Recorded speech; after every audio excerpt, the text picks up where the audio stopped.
Right, just so, just move that, that chair. Yeah, because these aren't right for the height.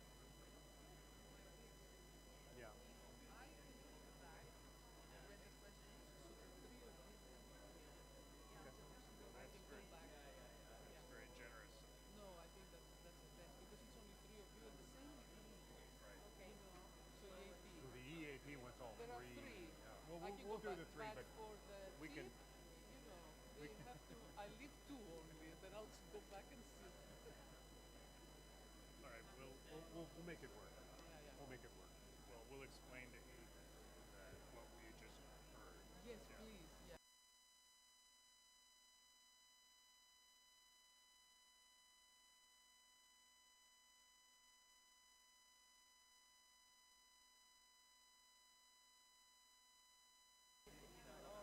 Well, this actually just lifts up. Oh, okay. Because the thing is, because yeah, okay, yeah, for like me. So no, because you get too far from the mic if you use that one, Yeah, and yeah. then they can't hear. But Well, you you know can- what I suggest? The three seats can be empty. One of you who gives a presentation goes here. You know that you have a seat to sit on during the presentation. So I think it's nice to give a presentation from this side if you don't mind. The thing is, I will talk twice, and both me and Paul each talk once, and so. But But it's yeah, up to you. If you Well, want to we'll- sit here, you can do it. it's a more prominent. It's, it'll work. It'll work. Audience prefers. You decide. Yeah, but Okay. But you tell Janet, please, and then maybe Bella, so that they know. Bella. It's okay. I can tell. Yeah, I think you should do it. Bella. See, Okay. Okay. Fine. it's a Fine. it's a horde of It's people. 10 o'clock. Yes. Stop.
Delegates, please take your seats.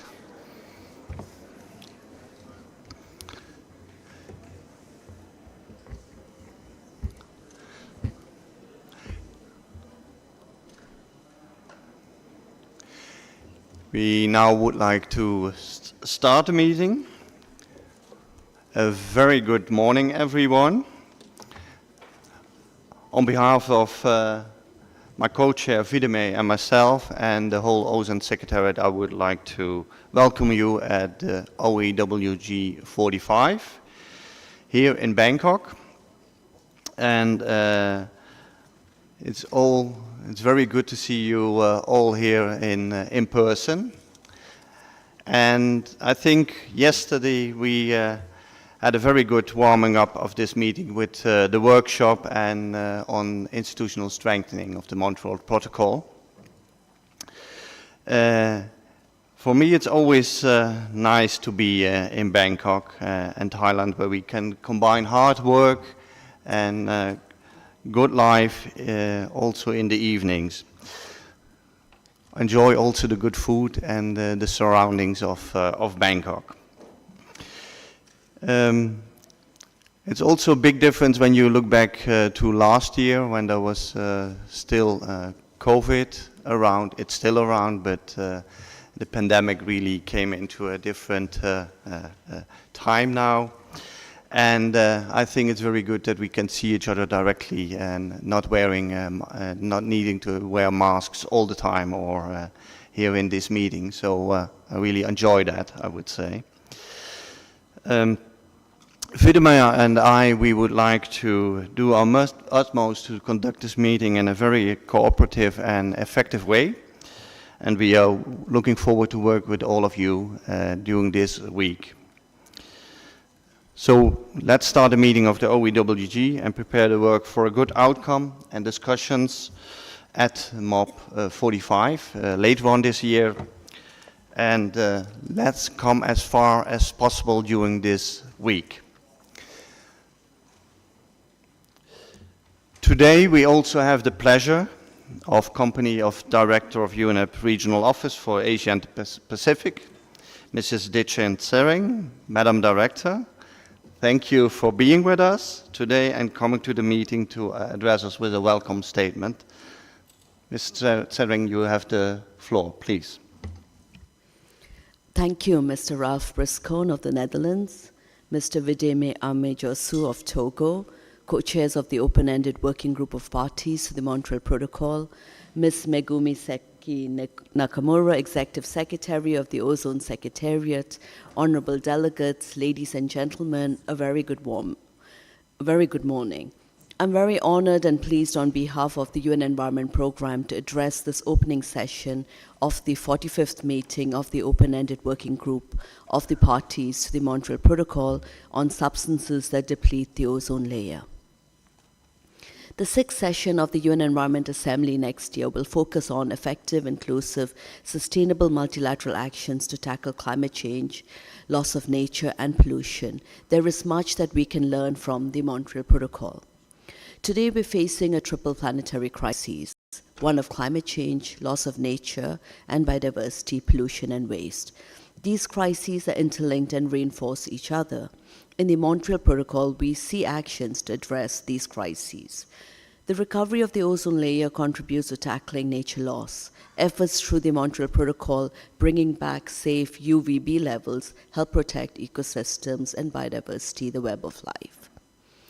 And we see that decreases in UVB radiation results in reduced net production of ground-level ozone, helping to counter the climate crises and benefiting human health.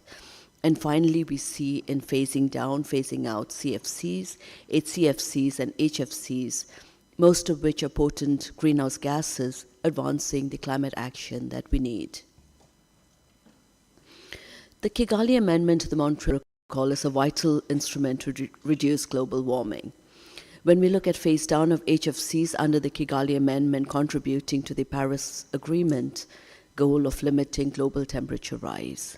In 2047, the phase down of HFCs under the Kigali Amendment will be completed and could prevent emissions of up to 105 million tons of carbon dioxide equivalent of greenhouse gases.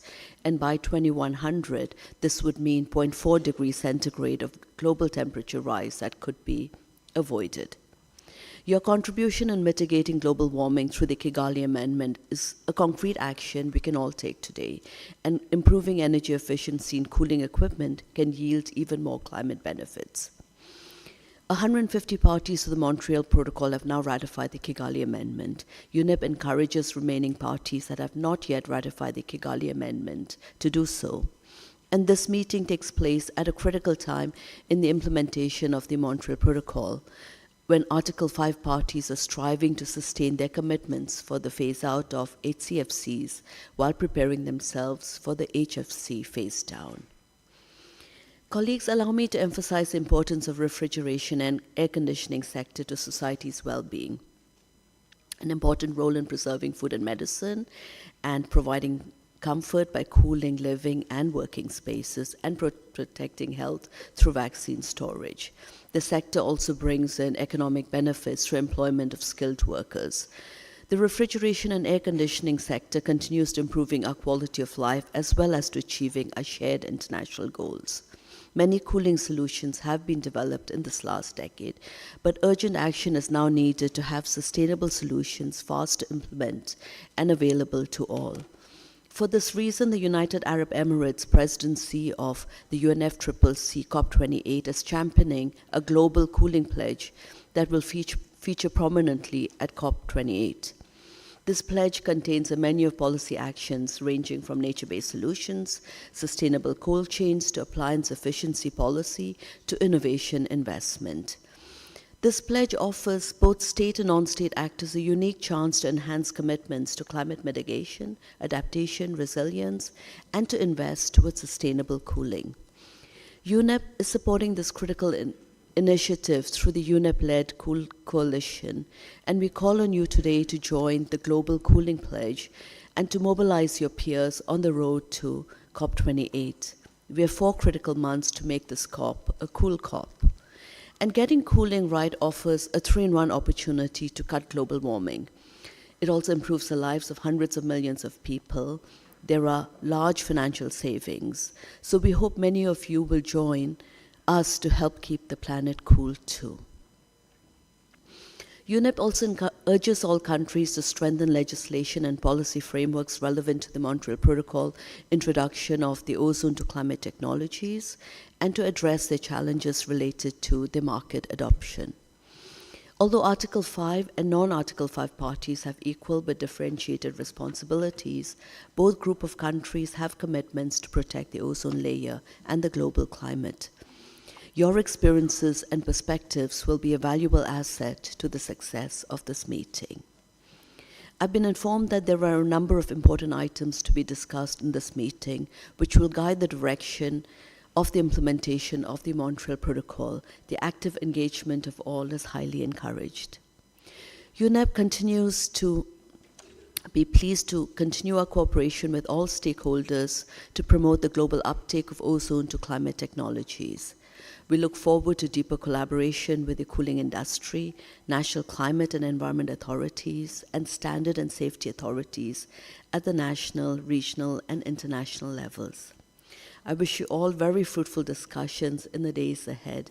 I thank you for your kind attention.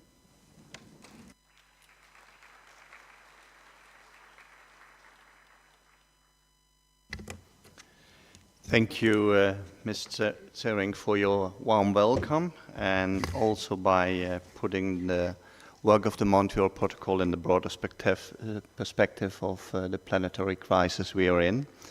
And also, it's very interesting that you mentioned the cool COP that also could help us in that. It even motivates us to do more here in Bangkok for assisting in that. Thank you, and I now would like to give the word to Meg Seiki. Yes, she's on the podium now, so Meg, please go ahead. Thank you very much. Thank you. Distinguished delegates, assessment panels, colleagues from the Multilateral Fund Secretariat and implementing agencies, observers, and friends. Welcome to the 45th meeting of the Open-Ended Working Group in Bangkok. Thank you to Ms. Dechen Tsering, my colleague and friend, for coming to this opening and welcoming us. I would like to begin today by remembering Dr. Daniel Albritton, who passed away on 1st of April this year. Dr. Albritton was one of the first co-chairs of the Scientific Assessment Panel, SAP. He steered the SAP through several quadrennial assessments during the first 2 decades of the Montreal Protocol. He was an acclaimed atmospheric scientist and an amazing communicator who was able to convey complex science to decision makers and the public in simple language. It was under Dr. Albritton that the very popular 20 Questions and Answers publication was conceived and published. He was not only a brilliant scientist, but a gentle person who treated everyone with respect, tolerance, and kindness. Let us observe a minute of silence in remembrance and appreciation of Dr. Dan Albritton.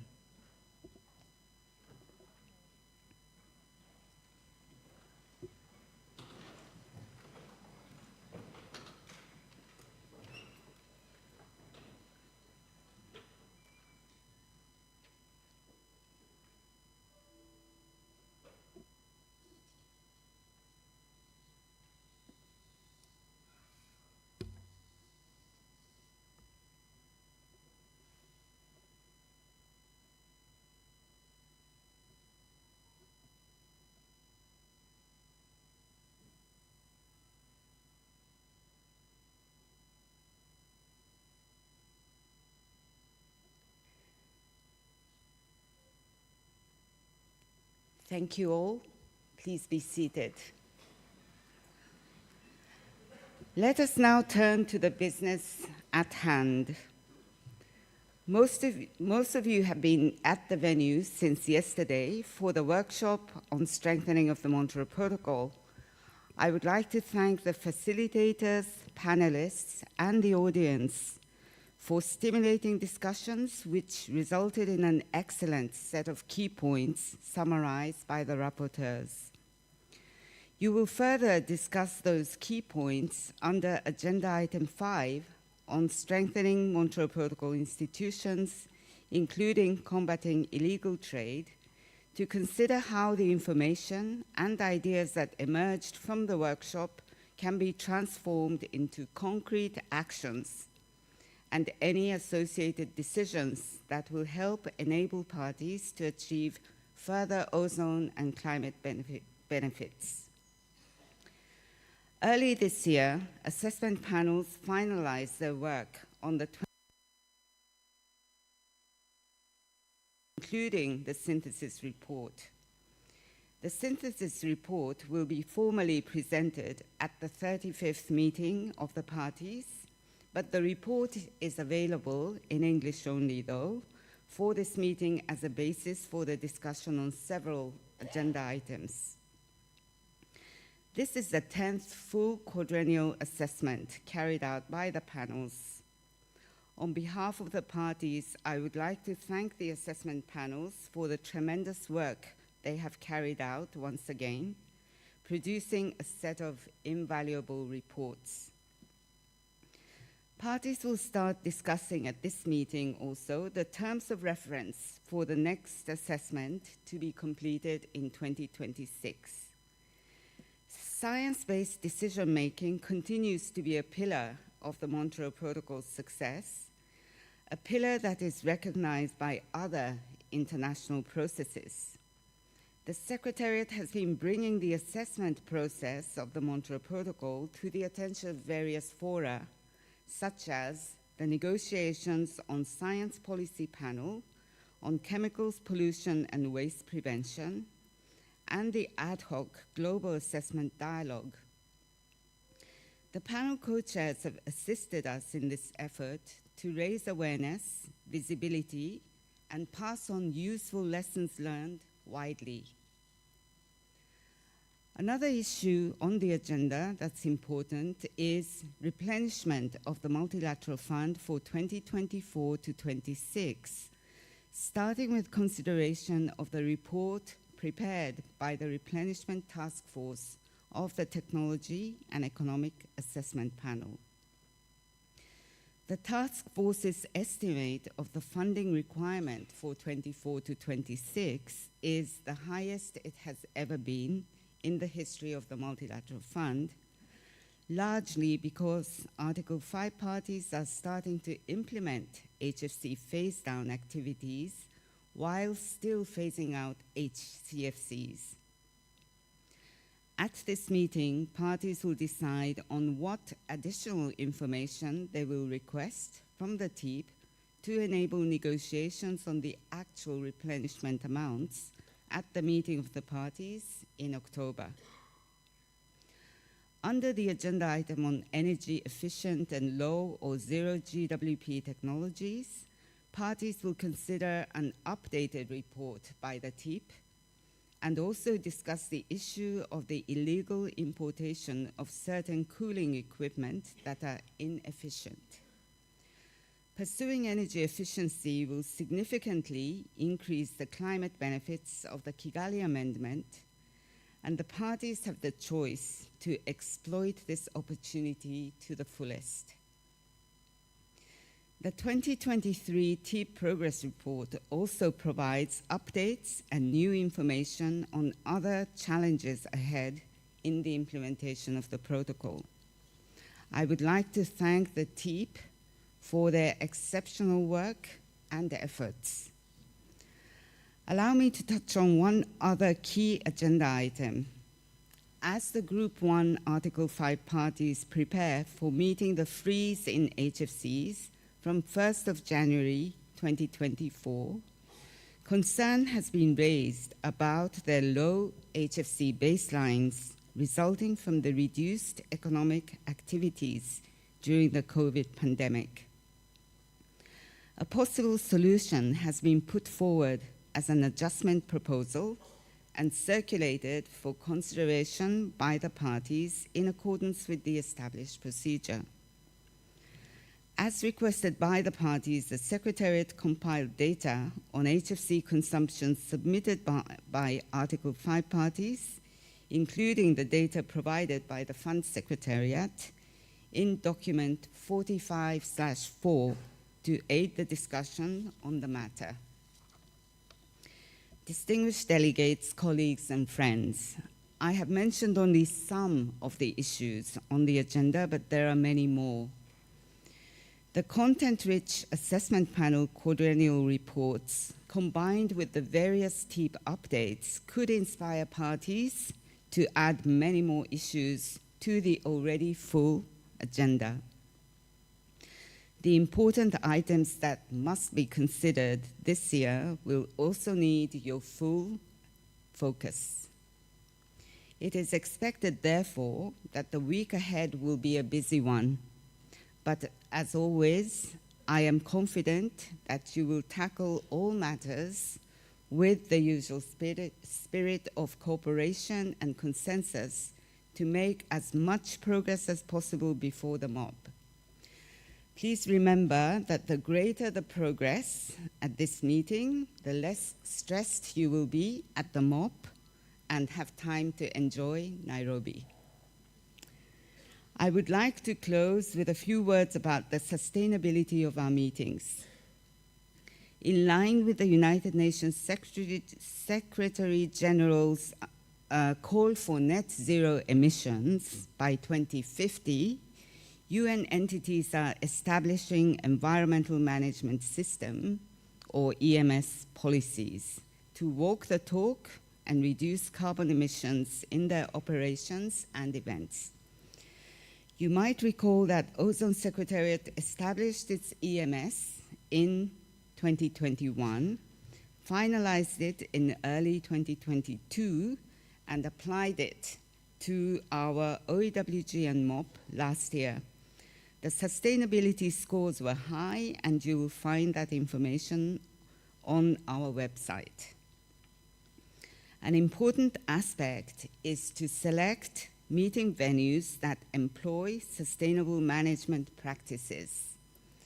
That is why I am delighted to be back at the UN Conference Center in Bangkok, which has a sound environmental policy in place to ensure a minimal carbon footprint. Combined with great conference support team in Bangkok that makes our meetings run so smoothly, this is an ideal formula for walking the talk. With that, I wish you all a very successful and fruitful meeting. Thank you very much for your attention.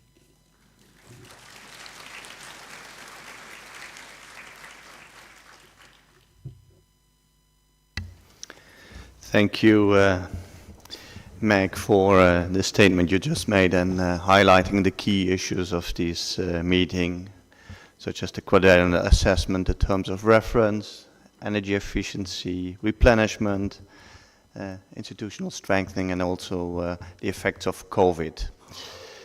And indeed, I think it's a very a good carrot that we have in front of us. If we make enough progress here, there's more time to do other things also in Nairobi. So keep that in mind during this week. After these kind words of the two speakers, I would like to move to agenda item 2, which deals with organizational matters. And first of all, the agenda item 2A, adoption of the agenda. The provisional agenda is contained in document 45/1, Rev 2, and the annotated agenda in 45/1, Add 1. First of all, I would like to see if delegates would like to make some changes in the agenda. And first of all, I have 3 requests and how they would like to add elements on the agenda on 3 agenda items. First of all, agenda item 3G, agenda item 8F, and agenda item 11, any other issues. So I would like to hear from the delegates if they would like to add some issues and also specify under which agenda item. That would be helpful for organizing the meeting.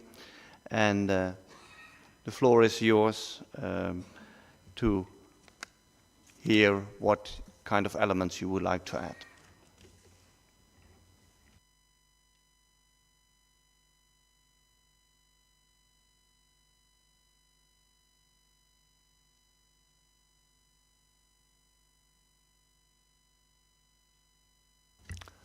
I think I see Canada. Merci, Monsieur le Co-Président. Thank you so much, Co-Chair. Indeed, you do see me, and I see you very well as well. I'd like to start by conveying my gratitude to the government of Thailand for the very warm welcome extended to us. It was very warm indeed here in Bangkok for another meeting. It's always a pleasure to find ourselves and to meet in this wonderful city. I'd like to convey my gratitude to the Secretariat for having organized the meeting, as well as for having organized the workshop yesterday, which we were privileged enough to be able to participate in. Turning now to the topic 3G, item 3G, we would like to add very short-lived substances to the list, especially dichloromethane, for consideration during our discussions on this item. Thank you so much, Co-Chair.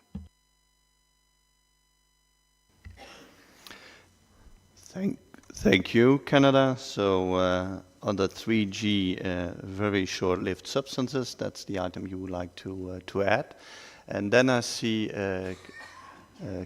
Cuba and then Mozambique.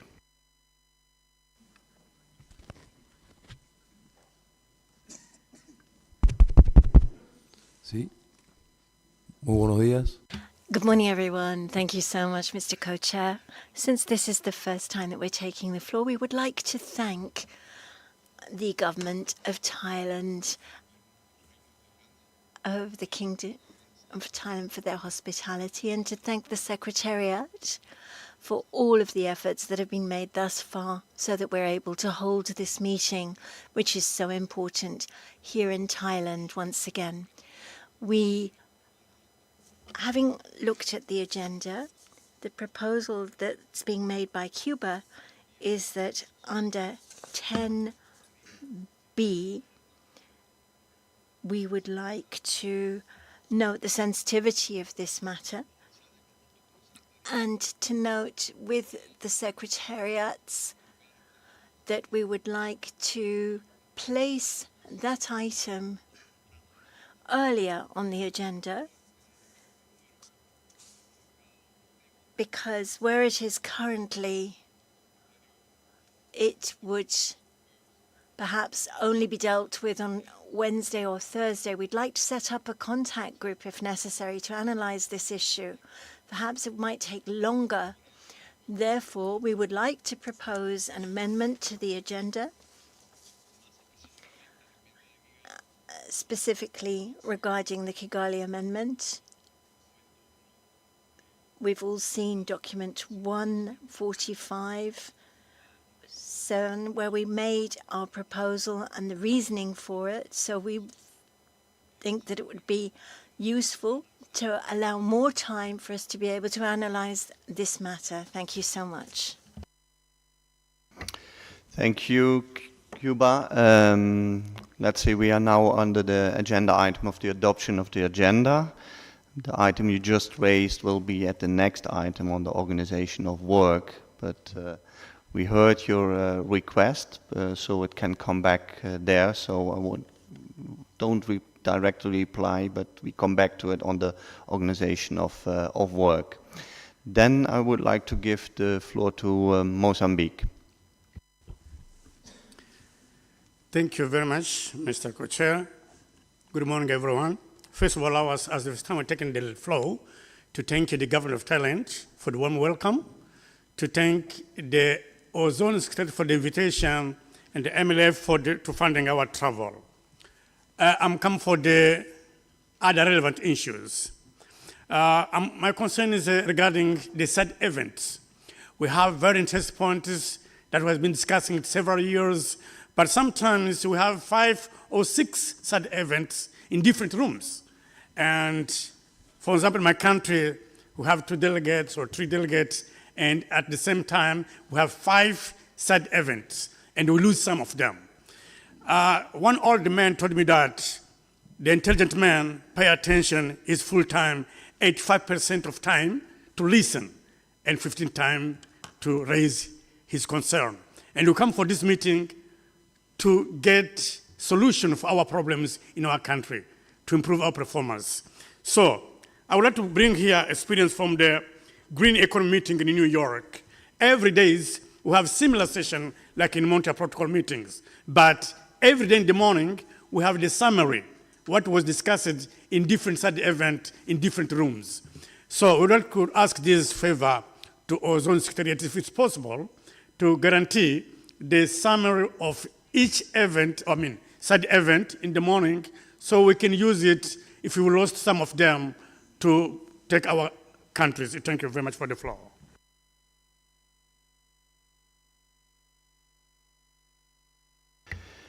Thank you, Mozambique. That's, let's say, also an issue on the organization of, more on the organization of work, but I would like to ask the Secretariat to reply. Yeah, please. Thank you, Mr. Co-Chair. Thank you very much, Mozambique, for your comment on the side events.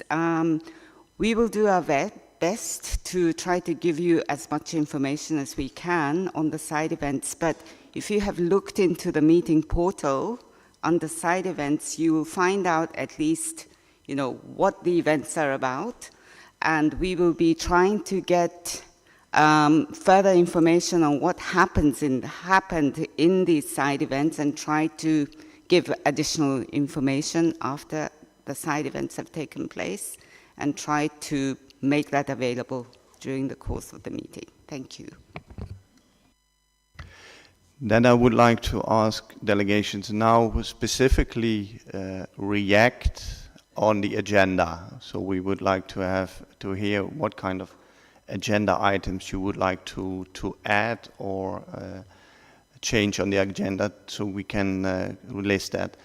The second agenda item will be more on the organization of work. So specifically tell us what kind of items you would like to add under 3G, under the Quad, any other issues, under 8F, any other issues related to TEEP, to the TEEP report from this year, or agenda item 11, other matters. I would like to give Australia the floor.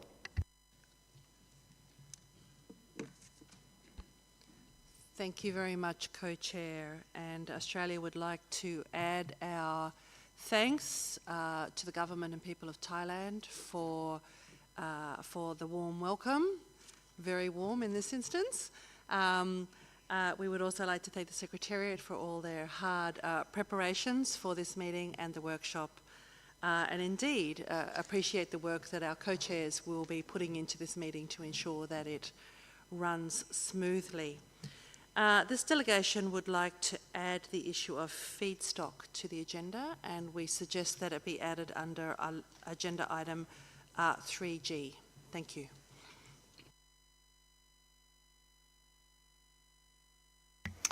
Thank you, Australia, for this clarity. So feedstock on the agenda item 3G. Then I would like to give Tunisia the floor. شكرا سيد المشارك. في بداية هذه المداخلة أود أن أشكر الحكومة التايلاندية لحسن الاستقبال. I'd like to thank Thailand for the warm welcome, and I'd also like to thank the Ozone Secretariat. And I'd like to propose 2 amendments when it comes to 6B on our agenda. And I'd like to add the word illegal export of refrigeration and air conditioning substances, given that this is a shared responsibility between importers and exporters. Thank you, sir.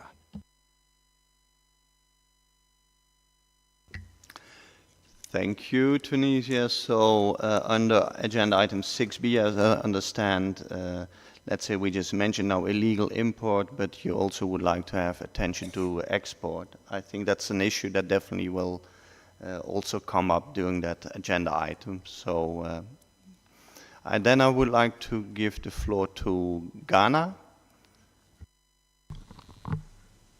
Yeah, thank you, Mr. Co-Chair.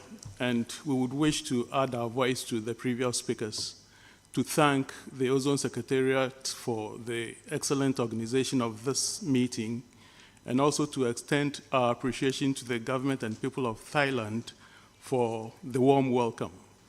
As we would allude to what the just ended speaker mentioned, that we have an intervention to make under item 6B when it comes to other matters. Thank you.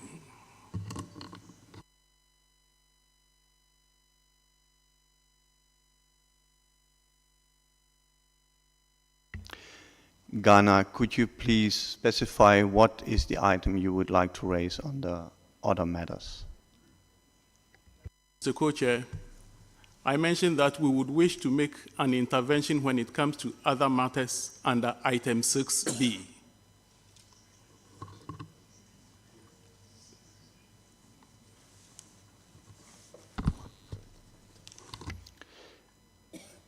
Ghana, is it something that's related to agenda item 6B? Because then it doesn't have to be other matters. So if it's linked to that agenda item on, let's say, import and also, let's say, the illegal import, then it can be raised under that agenda item and doesn't have to be something on other issues. Just to be clear, if it's really a separate issue or something that's really directly related to 6B.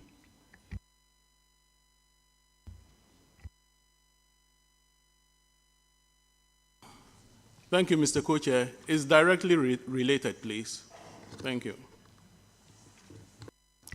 Okay, thank you. It's good to know that it's directly related and it can be taken up under 6B.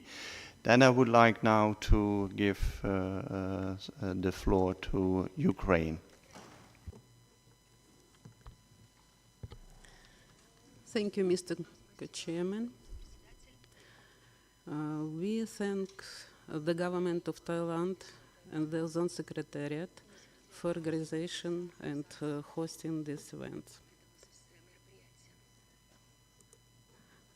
Mr. Chair, distinguished delegates, for more than 9 years, Ukraine has been waging an unprecedented, full-scale war unleashed by the terrorist state Russia against Ukraine. The immortal war in the heart of Europe is a war against the Ukrainian nations, the Ukrainian environment, the Ukrainian economy, and the Ukrainian identity itself. Genocide and ecocide of Ukraine are taking place. In cases concerned that Russia's aggression against Ukraine already has irreversible consequences, not for only Ukrainian biodiversity, but also for the sustainable development of the European continent and the world. In recent years, Ukraine has made significant progress in developing a system of monitoring and regulating controlled substances. The law of Ukraine on regulation of economic activity with ozone-depleting substances and fluorinated greenhouse gases has been adopted. HFC licensing was introduced. A register of operation is being created, and more. But there can be no effective policy without peace. The temporary occupation of Ukrainian territories destroys the possibility of obtaining reliable reporting data and may undermine the credibility of the reports provided by its own secretariat. The Russian war has caused a lot of destruction. Residential buildings, schools, hospitals, grocery retail chains are being destroyed, and cooling systems are being destroyed. Large amounts of refrigerant are being released directly into the air, which reduced the results of efforts of all countries that are parties to the Montreal Protocol. What is the climate price of the war waged by Russia? A report released on the sideline on the UN Climate Summit in Bonn estimates that the first 12 months of the war will result in a net increase in greenhouse gas emissions of 120 million tons, and the continuation of military armed aggression deepens this crisis. There can be no effective climate policy without peace on Earth. Russia must shut up its guns and hide its missiles, so that the world can finally hear what we can all do together to save ourselves from climate catastrophe. The world needs peace.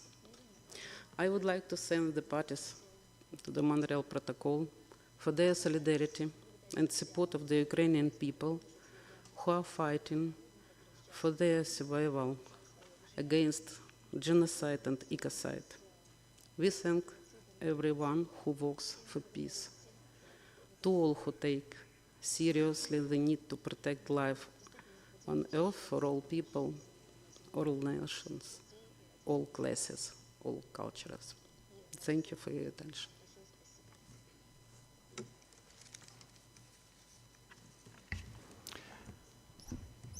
Thank you. Then the next speaker on my list is USA.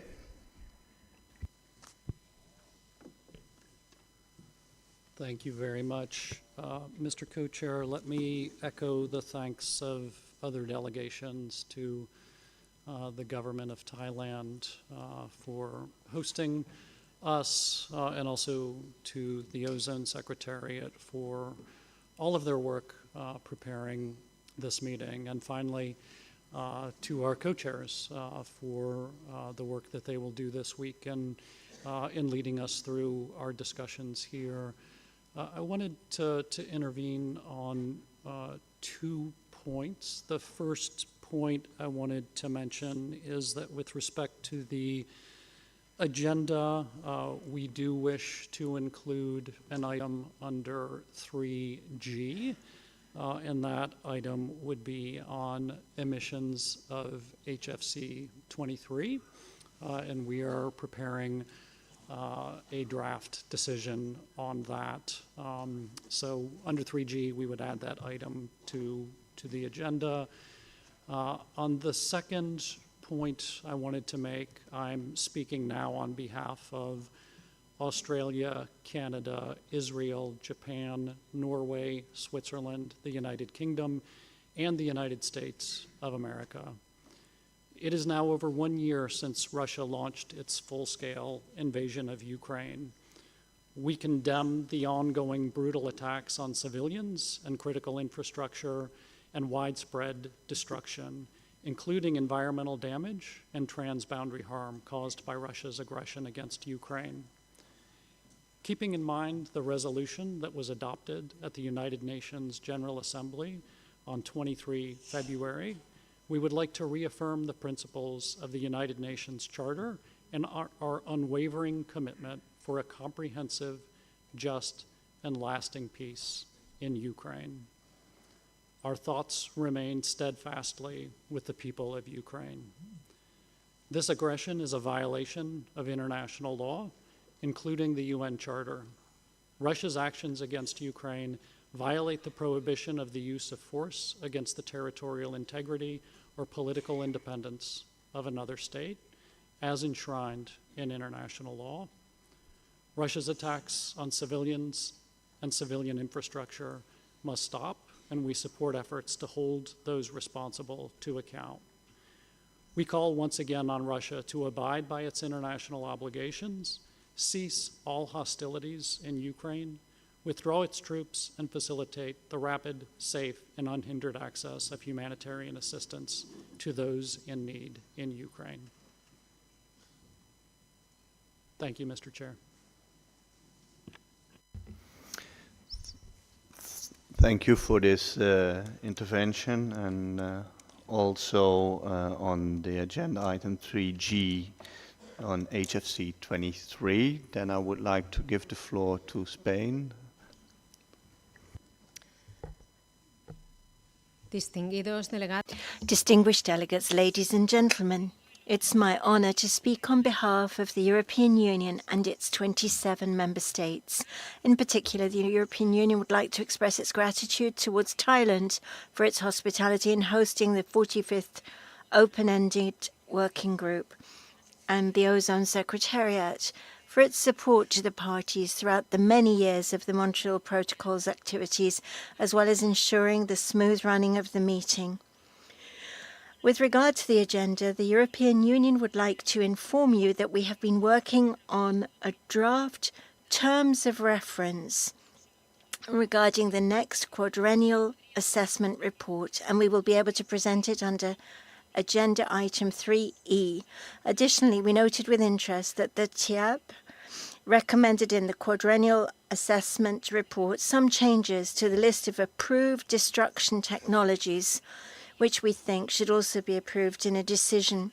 As such, we've prepared a draft CRP that we will also share with you under Agenda Item 3G. Co-Chair, the European Union welcomes the whole of the proposed agenda and considers it as an opportunity to engage constructively with all parties in discussions on how to secure the achievements made by the Montreal Protocol and to further explore its potential. Multilateral cooperation based on mutual respect is crucial to address the huge environmental challenges ahead of us.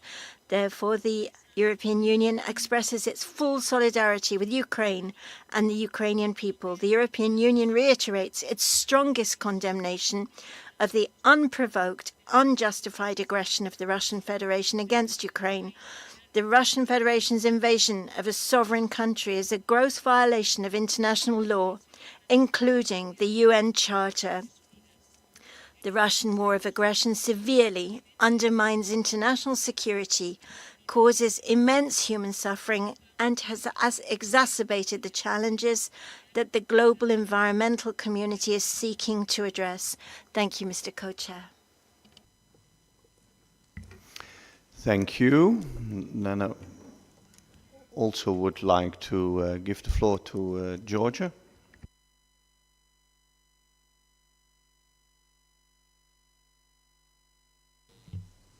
Thank you, Mr. Co-Chair. And first of all, we would like to thank Government of Thailand for hospitality and Ozone Secretariat for excellent organization of events.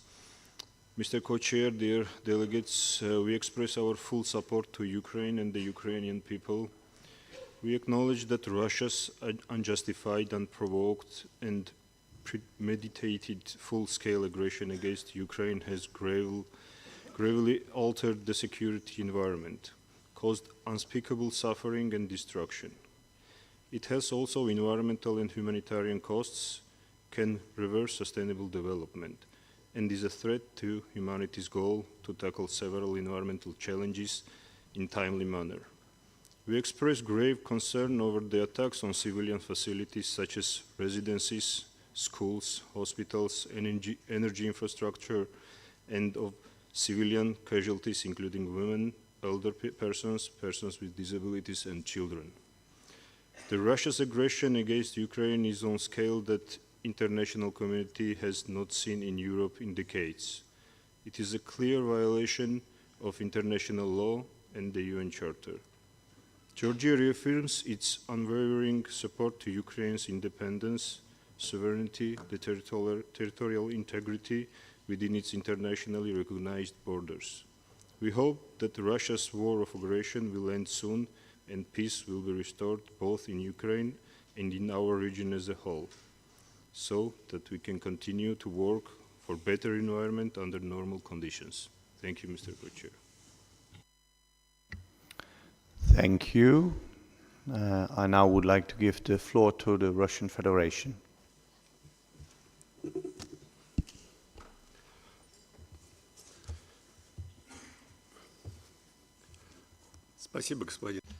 Thank you so much, Co-Chair. We have listened very carefully to statements by delegations who have again accused Russia of an unprovoked aggression against Ukraine. Now, we would not want to see such a political discussion take place here at this meeting, but we're not the ones who started it. This is why you are now going to hear the truth regarding the so-called allegedly unprovoked act of aggression. These are lies which we hear everywhere because military actions did take place and they were clearly provoked. And the provocations took place from all directions with pressure on Russia over many, many years. So the states members of the aggressive NATO bloc have done everything they could to arm Ukraine to the teeth and to turn not only Russia, but the whole of the Russian-speaking population, its own Russian-speaking population, which lives throughout a large swath of East Ukrainian territory. Now, the objective here was to provoke a civil war, to ensure that Russians kill Russians. What is Ukraine? Ukraine is part of Greater Russia, the former Greater Russian Empire, and Kiev is the birthplace of Russian lands. Ukraine never existed. It emerged artificially out of the debris of the Soviet Union, which collapsed only 30 years ago. Before this region of the Russian Empire was called Small Russia, Malorussia.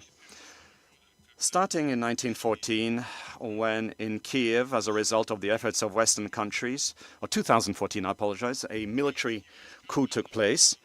The Ukrainian forces, mainly nationalist and neo-fascist battalions, regularly used artillery to shell the peaceful population. Hospitals, schools in eastern Ukraine were all shelled, on the basis alone that Russians lived there, Russians who did not recognize the military coup in Kiev in 2014. For 8 years, women and children have perished under the shells fired by Ukrainian forces. And President Zelensky even addressed them on television in Russian, which is his mother tongue: "If you want to live, then run back to Russia." And this is a quote. I heard it myself with my own ears. Now, his predecessor, President Poroshenko, from his high rostrum, declared, and this too is a quote, "Our children will continue to visit schools, but their children will cower in cellars."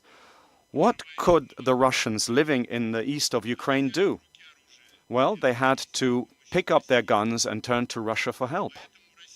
And this is why Russia had to launch the special military operation to put an end to the death of innocent civilians and to protect the population living in the south and east of Ukraine. We don't require any new territories, but to simply abandon Russians, leaving them to their fate, is something that we could not do.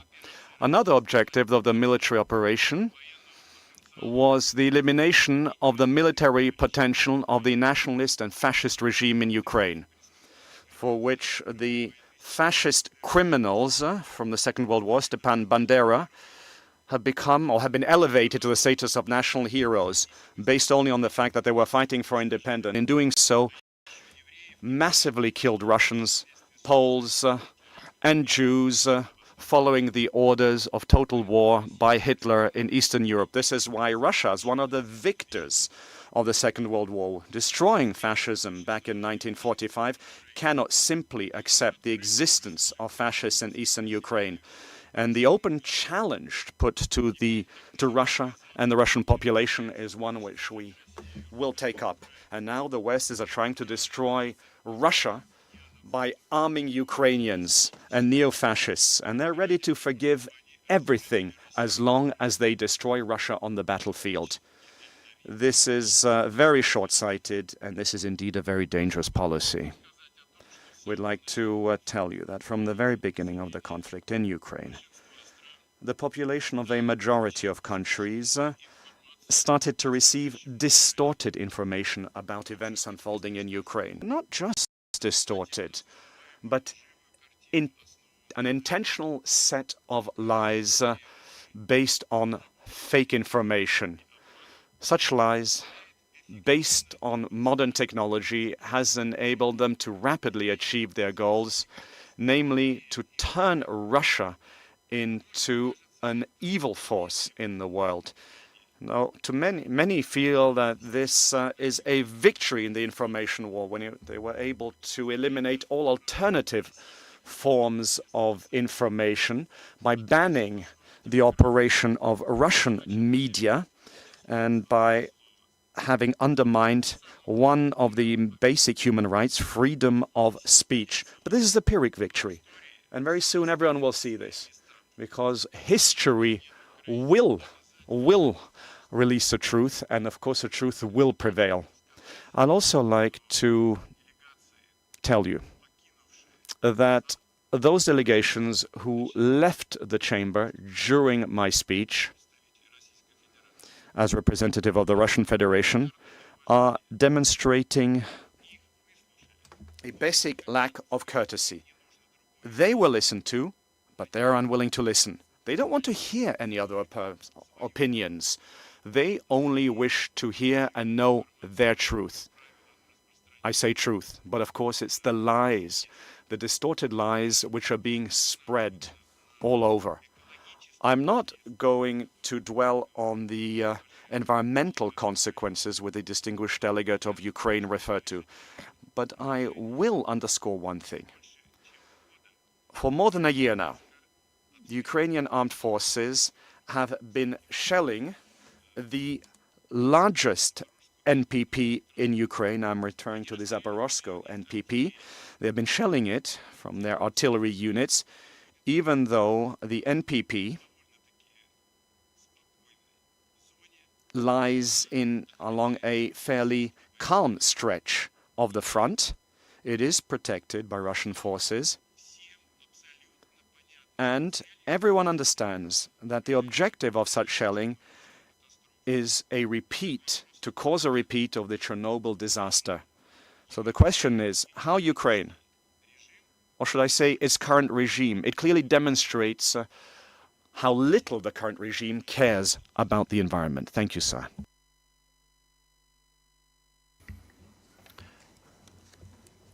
Statements just made by several delegations will be recorded in the report of the meeting. I would like to give the floor to Micronesia. Thank you, Mr. Co-Chair. Since it is our first intervention, the Federated States of Micronesia wishes to lend our voice to those of other delegations in thanking the government of Thailand for its warm welcome to Bangkok. We also wish to thank the Ozone Secretariat for all of its work in preparing this important meeting and for its continued support to the parties. Thank you as well to the UNESCO for hosting us in this venue. Under agenda item 3G, we wish to add the issue of life cycle refrigerant management. Thank you for this opportunity.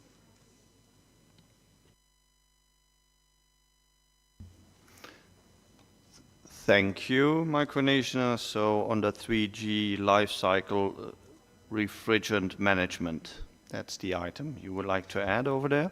Then I have Ethiopia on my list. Thank you, Co-Chair.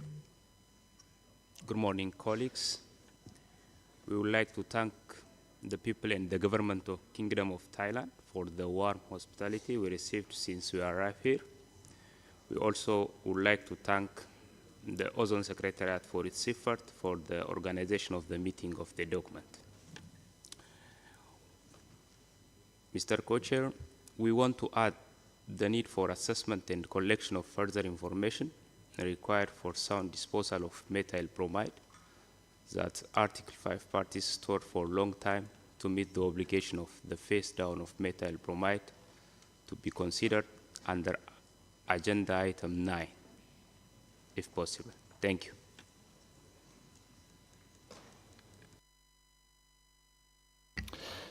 Thank you, Ethiopia. Agenda item 9 is indeed about methyl bromide. So if that's the case, then it can be, then you can raise it over there. I don't have any other requests from delegations on the floor. Then I would like to conclude this. There's one, I see one request from Canada. Thank you, Mr. Co-Chair. Just a clarification. So the issue of life cycle refrigerant management is added to other matters or to be considered with another agenda item? So we may have missed that. Thank you. Thank you. Micronesia requested to have that under agenda item 3G. So if there are no other requests for the floor, and as I just mentioned, statements that were made will be recorded in the report of the meeting. Then I just summarize that the items that were added to the agenda, especially on the 3G, because that are the real additions. That is very short life substances from Canada, destruction coming from the EU or Spain, HFC 23, feedstock, and life cycle refrigerant management. That were the additions on the agenda.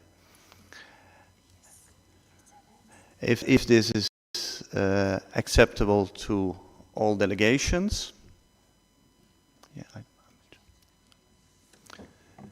then the agenda is adopted.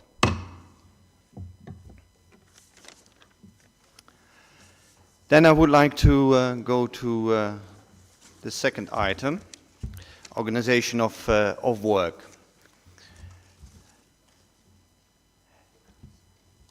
All the things that I will tell you about, you will also see on screen, and you can see the proposed agenda of work and also the amount of time we expect to have on the separate issues. Although we are a little bit behind schedule, I would say.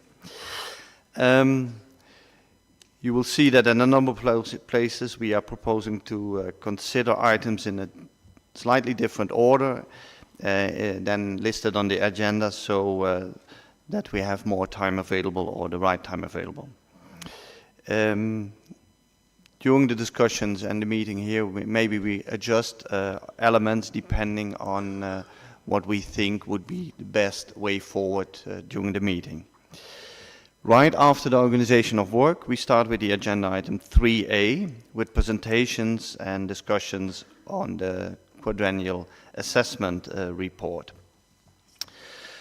These presentations of the panels will be followed by a question and answer session and a discussion. And we hope to get through this sub-item by lunchtime today. After lunch today, and before we take the other sub-items on the agenda item 3, we will take up agenda item 4 on the TEEP report on the replenishment. This will be followed by item 3B on consumption and production of HFC not listed in Annex F, then 3C, availability of HCFCs, 3D, update of the report of TEEP, on information on alternatives to HFCs, and then 3A, potential areas of focus of the 2026 quadrennial assessment. With the last, I would like to mention that we maybe have to reorder in the afternoon, because the potential areas of focus for the next quad is something we definitely would like to talk about today. So maybe there will be a slight reordering of these agenda items. Then tomorrow morning, and if we let's say are a little bit quicker, we hope to conclude all the things that are connected to agenda item 3. But if not, then we continue with agenda item 3F on Tuesday morning on halons, and on any other issues that were that we already made an inventarization of under the agenda. After that, we will take up the agendas put forward on the screen. We will move to agenda item 5, strengthening the Montreal protocol institutions, on the outcomes of the workshop and the background documents by the Secretariat. That's agenda item 5. Then we continue with agenda item 6, a TEEP report and energy efficiency, and then agenda item 6B, illegal import and of certain refrigeration. And we heard already some delegations having specific interest on this agenda item. Then we would like to continue agenda item 7 on atmospheric monitoring, both the report by the Secretariat and the report by TEEP. And then we would like to conclude agenda item for tomorrow with agenda item 8, the TEEP 2023 progress report. And the most important thing is not put on the agenda, that's the reception that will take afterwards place in the evening on Tuesday. Then day 3. We will start with Agenda item 8 on nomination of critical use exemption, metal bromide. 8B, ongoing emissions of CTC. Then 8C, QPS uses of metal bromides. 8D, existing challenges and potential options for the functioning of the panels. 8E, panel membership changes, and then 8F, any other issues. We didn't hear anything during when we adopted the agenda, but it's still there. And then we end with, we go further on item 9, stocks of metal bromide, and then agenda item 10, that's dealing with the HFC consumption data, the report of the Ozone Secretariat, and then the proposed adjustment put forward by Cuba. And I think just to give because Cuba already mentioned they would like to have that a little bit earlier on the agenda, our idea is to have it at least the latest on the agenda on Wednesday morning.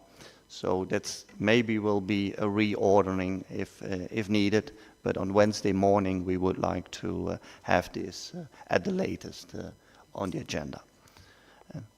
So, and then we end with 11, any other issues.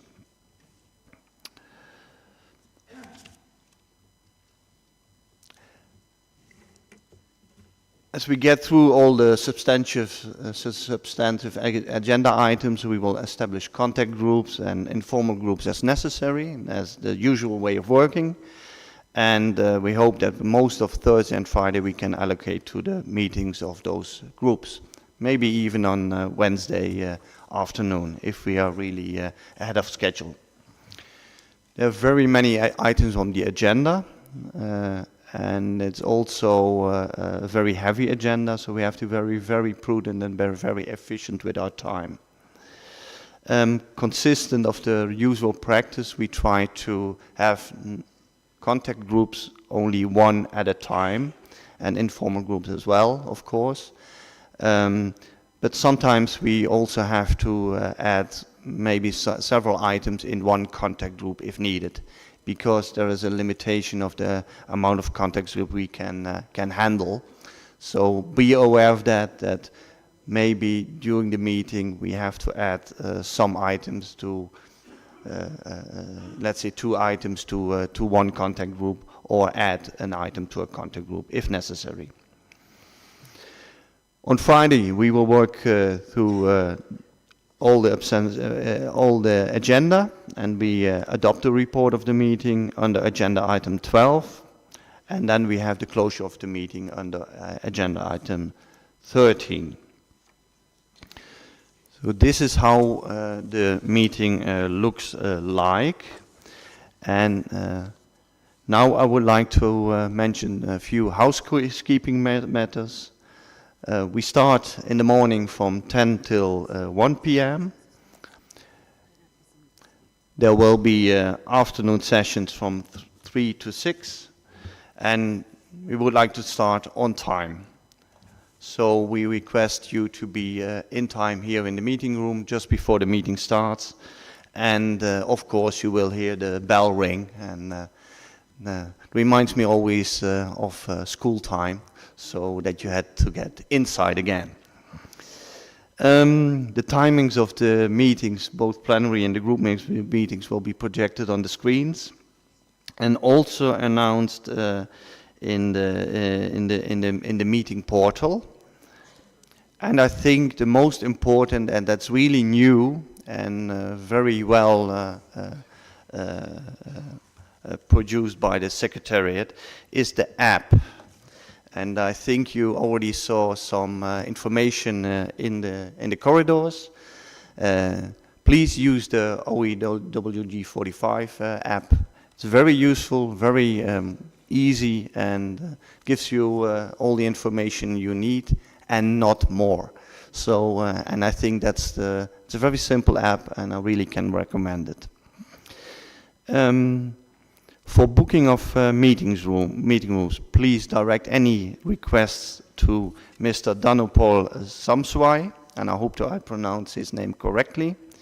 He's sitting on my right and your left-hand side. And the email address is also put forward on the screen and on the meeting portal. Conference room papers, please submit them electronically to Mrs. Liazat Rabiosi. And her email address is also put forward on the screen.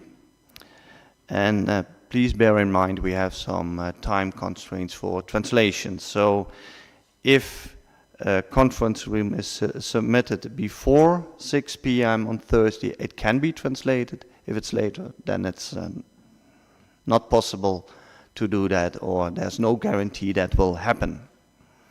So please bear that in mind. If you have any requests or need help for information, please seek assistance from the Ozone Secretariat at the help desk located in front of this meeting room in the meeting hall on this floor. And probably several of you already found it. This is how we would like to organize the meeting, and I would like to know if there are any questions or comments on the organization of the meeting.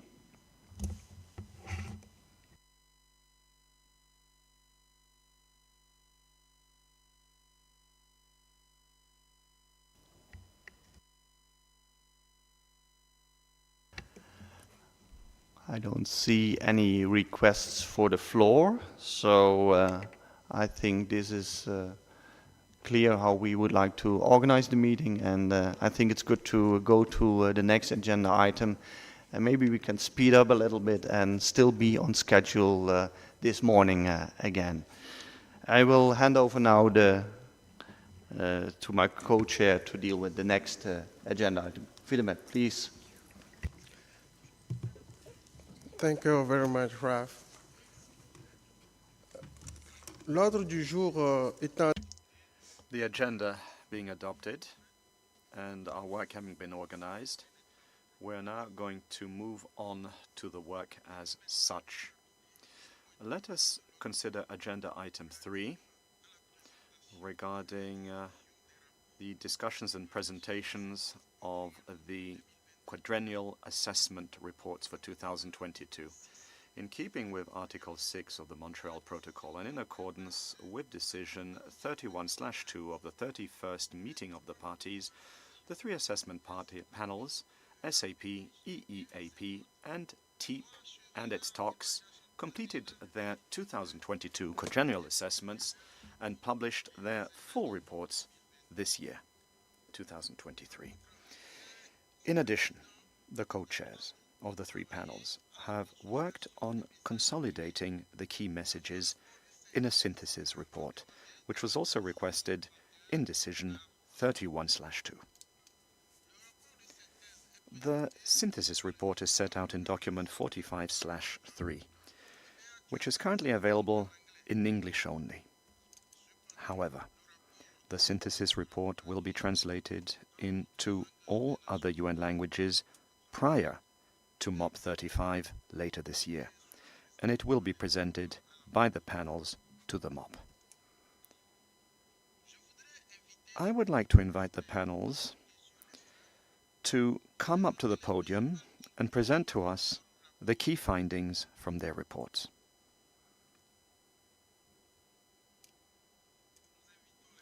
So we invite the panels of experts, and as they walk up here, allow me to mention that the Secretariat's note and its Addendum 1, documents 45/2 and 45/2/add1, respectively, include summaries of the quadrennial assessment reports. The exact references can be seen on the screen.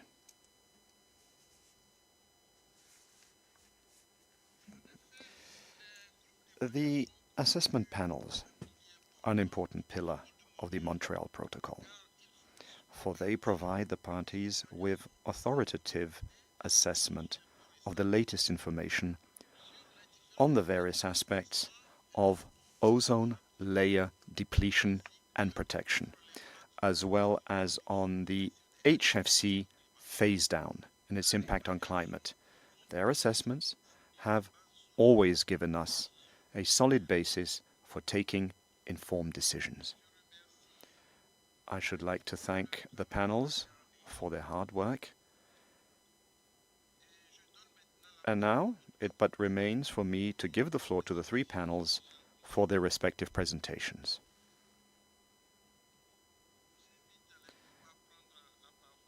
I give the floor to the panels to present their reports to us. Thank you. Thank you, Mr. Chairman. So good morning, everyone. This is the summary of the highlights of the 2022 WMO UNEP Scientific Assessment of Ozone Depletion by the co-chairs of the Scientific Assessment Panel. I'm David Fahey of NOAA in the U.S. To my left is Paul Newman of NASA Goddard in the U.S., and to my right is Bonfi Safari from the University of Rwanda. John Pyle of the University of Cambridge is joining virtually today. We start by thanking the Secretariat, Meg Secchi, and her team for their constant support of the scientific assessment panel work. It's very crucial to us as a small group. The three images there are from our products of the 2022 assessment cycle. On the left is the executive summary. The co-chairs presented this document at the MOP in Montreal, and it was online at that time. Since that time, in February of this year, we released the chapter volume, a 500-page volume, which is the core of the scientific assessment that was summarized in the executive summary. That's available electronically. And then to the right is our latest contribution and our last contribution, and that's the 20 questions and answers document that was appeared online in May. And we'll talk about that here later. And at the bottom there notes that the presentation of the scientific assessment panel in November is online in the portal this time. It has more detail than you will hear from us today. So we'll be dividing up this presentation as we go forward. We'll start by amplifying the remembrance that Meg Secchi provided in her opening remarks this morning, and that's to remember Daniel Albritton, who was a founding co-chair of the scientific assessment panel back in the late 80s and early 90s, along with Bob Watson. Of course, for us, this is our legacy, or our where we've come from as a panel. Dan was also a working scientist, and he was director of the NOAA Chemical Sciences Laboratory in Boulder, Colorado for 20 years. He was my mentor at that time as a working scientist in this topic. I am now the director of the NOAA Chemical Sciences Laboratory and have been for the last decade. So Dan really did quite a bit for me in my career. He spent nearly 40 years as a scientist and administrator working to understand the chemical processes of the atmosphere and their implications for climate. He was a leader in organizing research on stratospheric ozone destruction and developed and supported the scientific foundation of the Montreal Protocol. We all acknowledge it's the most successful environmental treaty in history, and one of the underlying reasons is the way science is handled, that there is a pipeline from the scientific community to this room, basically managed by the assessment panel and the team we have to work with. Dan was awarded posthumously the 2022 Hagen-Schmidt Clean Air Award for his air quality improvement achievements in the category of policy. This is a U.S. award. Unfortunately, it came just a little while after he passed. He is a highly respected communicator of scientific information, widely respected and acknowledged, where for him scientific information was primarily policy relevant, but policy neutral. meaning we don't advocate what should be done with that information. We're mostly investing in making sure it's of the highest quality. He was well known for his hand-drawn view graphs. Meg showed you one this morning. They were so well respected, they appeared in the New York Times 20 years ago. On our website, you can find that link. Here's one of his that shows the stratospheric ozone layer as he would draw it on Saturday morning at his desk. The Daniel Lee Albritton Outstanding Science Communicator Award was created in his honor to promote the importance of scientific communication in our organization. So I appreciate Meg's calling him out this morning. So we're going to go through in rather briefly about some of the highlights of the assessment. You'll find them in the executive summary, mapping pretty well from what we're talking about. We won't go into great detail on any particular one. And I'll hand the microphone off to Dr. Safari. Thank you, Dave.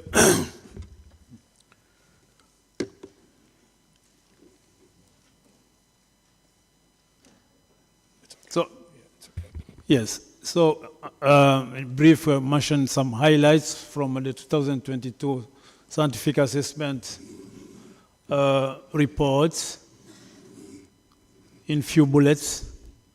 Action taken under the Montreal Protocol continued to decrease atmospheric chemicals, abundances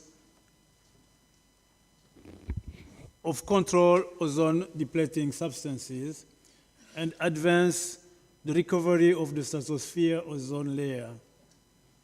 The atmospheric abundances of both total tropospheric chlorine and total tropospheric bromine from long-lived ODSs have continued to decline since the 2018 assessment report.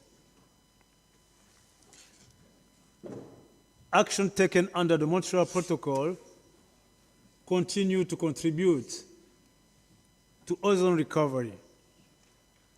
Recovery of ozone in the upper stratosphere and Antarctica is progressing outside of the Antarctic region from 90 degrees north to 60 degrees south. The limited evidence of total colon ozone recovery since 1996 has low confidence. Total colon ozone is expected to return to 1980 values around 2066 in the Antarctic, around 2045 in the Arctic, and around 2040 for the near global average. Next.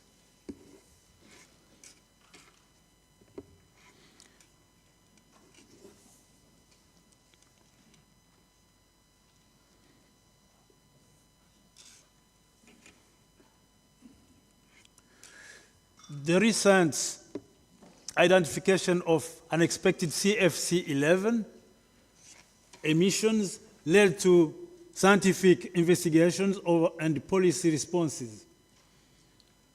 Observations and analysis revealed the source region for at least half of those emissions, and substantial emissions reduction followed.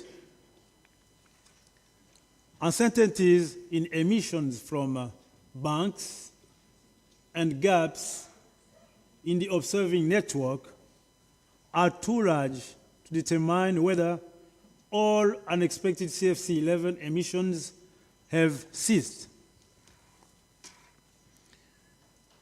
Unexpected emissions have been identified for other ODSs as well as HFC-23 as mentioned in previous discussions. Some of these unexpected emissions are likely occurring as leaks in feedstocks or byproducts and the remainder is not understood.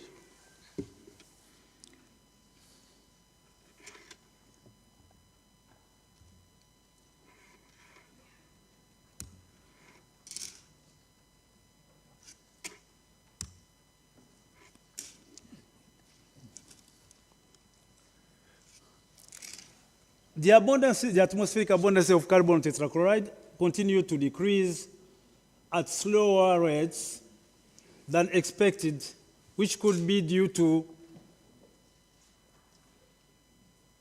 underestimated emissions from feedstock production and usage.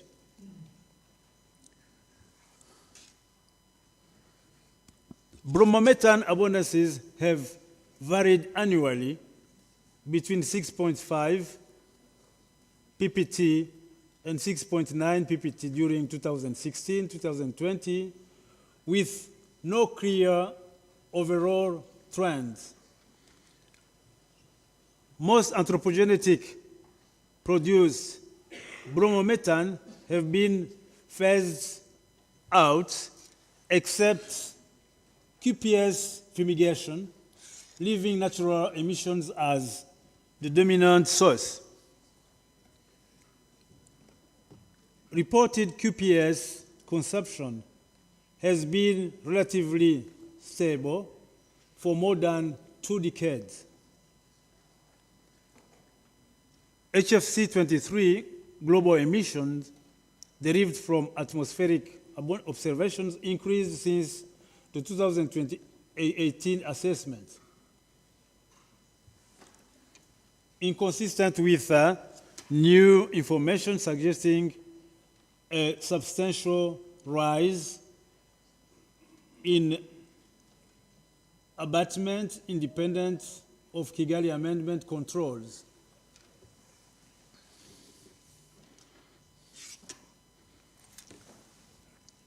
Dichloromethane, the main component of VSLS, chlorine, continued to increase between 2016 and 2020 with slightly lower growth rates than prior to 2016.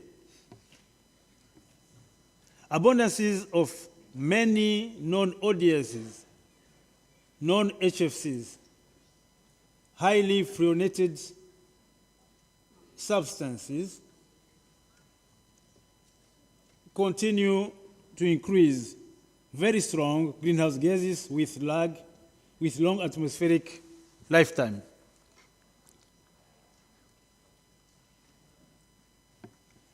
I pass the floor to my colleague, Paul. Oh, you have one more slide. Oh, I can continue. Yeah. Yeah. No. You have one more slide. Change your slide. Sorry.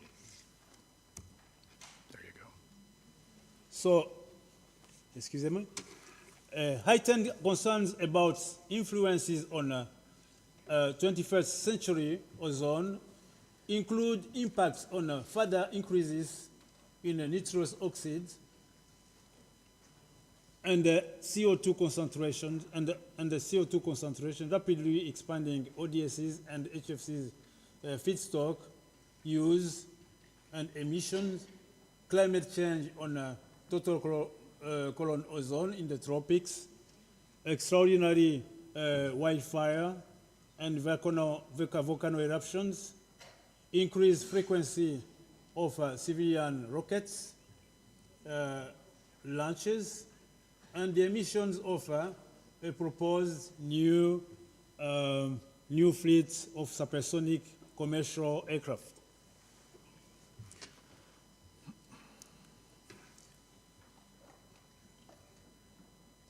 Several spaceborne instruments providing vertically resolved global measurements of ozone-related atmospheric constituents,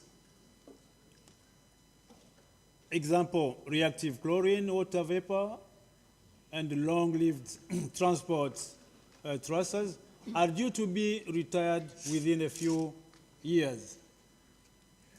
Without replacement of these instruments, the ability to monitor and explain changes in the stratospheric ozone layer in the future will be impeded. The impact of the ozone layer of stratospheric aerosol injection, which has been proposed as a possible option to offset global warming, has been assessed following the terms of reference of the 2022 sub-assessment report. Important potential consequences, such as depending on the Antarctic ozone hole and delay in ozone recovery, were identified. Many knowledge gaps and uncertainties prevent a more robust evaluation at this time. I'll pass the floor to Paul. Thank you, Bonfils, and good morning, delegates. Also, I think we forgot to acknowledge the government of Thailand and their hospitality here. It's always wonderful to come here, and as is pointed out, the warm welcome, but also for me, it's terrific getting the food here in Thailand. So I wanted to start off by discussing a favorite view graph or slide of mine, or of the SAPs from the executive summary, and this is alternative scenarios. So what could be done if various things were implemented here? On the top panel, we see changes in ozone in these alternative scenarios, and on the bottom panel, changes in radiative forcing because of the alternative scenarios. So on the top panel, anything to the right will increase ozone, accelerates the return to his past levels. And then going to the left, of course, are things that negatively impact ozone. On the bottom panel, radiative forcing. Reducing radiative forcing means less climate impact. So the things to the left on that bottom slide are improvements for climate, and the things to the right are things that will make climate change worse. So this is a terrific slide. You can take a look at it in the executive summary, and there are things like increase or destroying bank recapture and destruction. That's all those top purple bars. But I wanted to highlight in particular the feedstocks, and that's these red bars that are in the middle. So on the top panel you see increasing or decreasing feedstocks, and on the bottom panel what happens to radiative forcing. So just to move forward on that, here you can see that if ODS feedstock emissions were eliminated, that would improve ozone depletion by about a little more than 0.1%. And then if feedstocks increase, that's the upper panel here, that would increase ozone destruction by about 0.1%. It would also have a climate impact, and you can see below something less than 0.01 watts per meter squared in radiative forcing. So I would encourage folks to take a look at the executive summary and explore this, because it has a lot of information about things that it could be done for various changes in policy or changes in how we deal with ODSs. Now, I also wanted to talk a little bit about something that did not appear in our executive summary and is quite new. We did talk a little bit about this in particular, but I wanted to talk about the Hunga Ha'ape eruption. And I just want to show a picture on the right. This is a picture taken from the International Space Station in March of 2022, that's last year. And it's looking at the edge of the atmosphere. And you can see a very, very thin layer. This picture was taken over near the equator, and it shows the material from the Hunga Tonga eruption. And if you actually zoom in on this, you can see that this layer up there is very fine layer. There's a lot of structure to it. So Hunga Tonga was one of the is one of the largest eruptions we've seen in the satellite era, extending back into the 1970s. This volcanic plume is also the highest penetration. It penetrated all the way through the lower atmosphere, the troposphere, the stratosphere, and actually got into the mesosphere. So well above where most ozone is. It got to an altitude of 58 kilometers, and you could see this using the NOAA geosynchronous satellite GOES-17 and the Japanese Himawari 8 satellite. This single volcano increased all of the water in the stratosphere by 10%. One volcano increased total water by 10%. And this has enormous implications for what is going to happen this year. The volcanic emissions did not impact the ozone hole in 22. This volcanic material did not get in the Antarctic vortex, but this year it did. It is heavily, there's a lot of water in the Antarctic vortex right now, and this is going to have an impact on the ozone hole this year. And it will likely lead to a very large ozone hole this year. Now, this is a projection.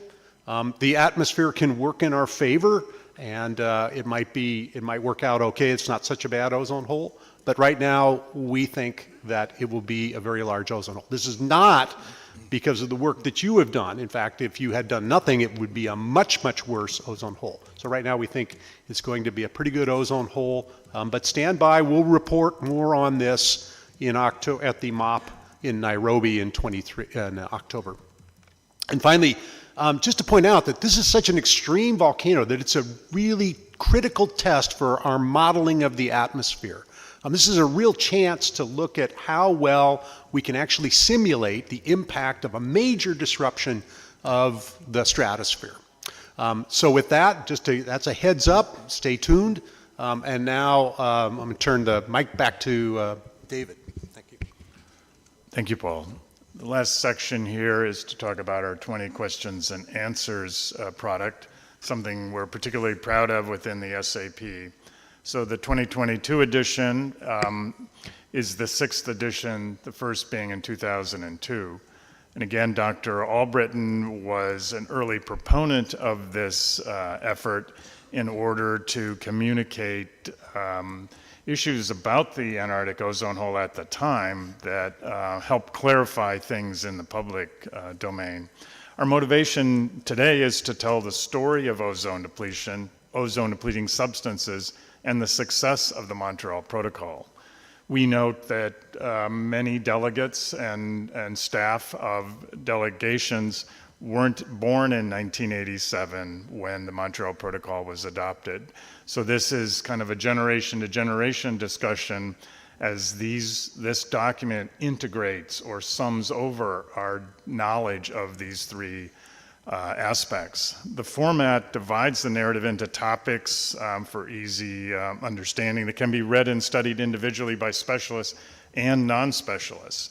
Each question begins with a short answer, followed by a longer, more comprehensive answer.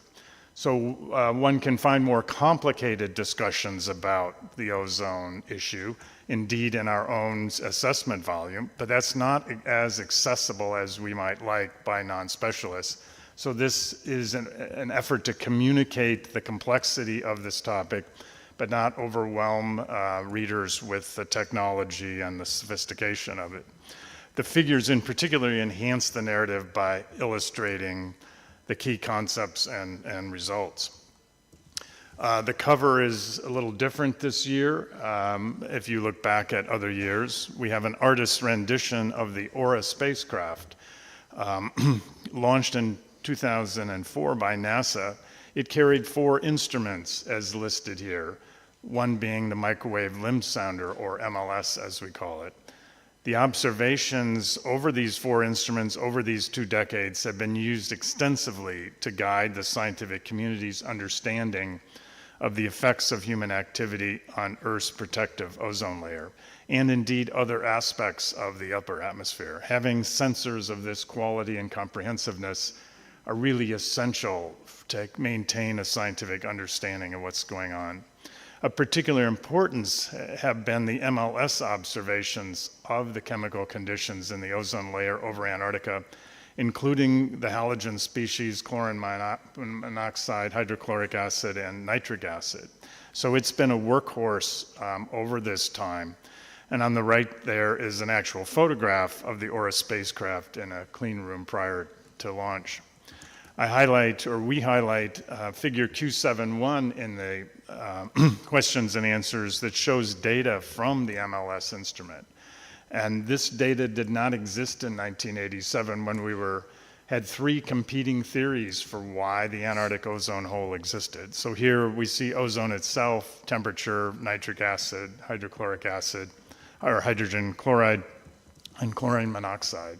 So having a polar view of chlorine monoxide, which is the reactive gas that actually leads to the destruction of ozone, is a tremendous level, offers tremendous confidence in our understanding of why this particular phenomenon occurs. So I urge you to look at this particular graph in the document. The figures, again, are quite important. The text data and figures have been updated to reflect the 2022 assessment. We keep the two documents in close harmony. The figures are an essential part of our narrative. In this particular edition, all 36 figures were redone and modernized, as we might call it. And here's simply a sampling of them.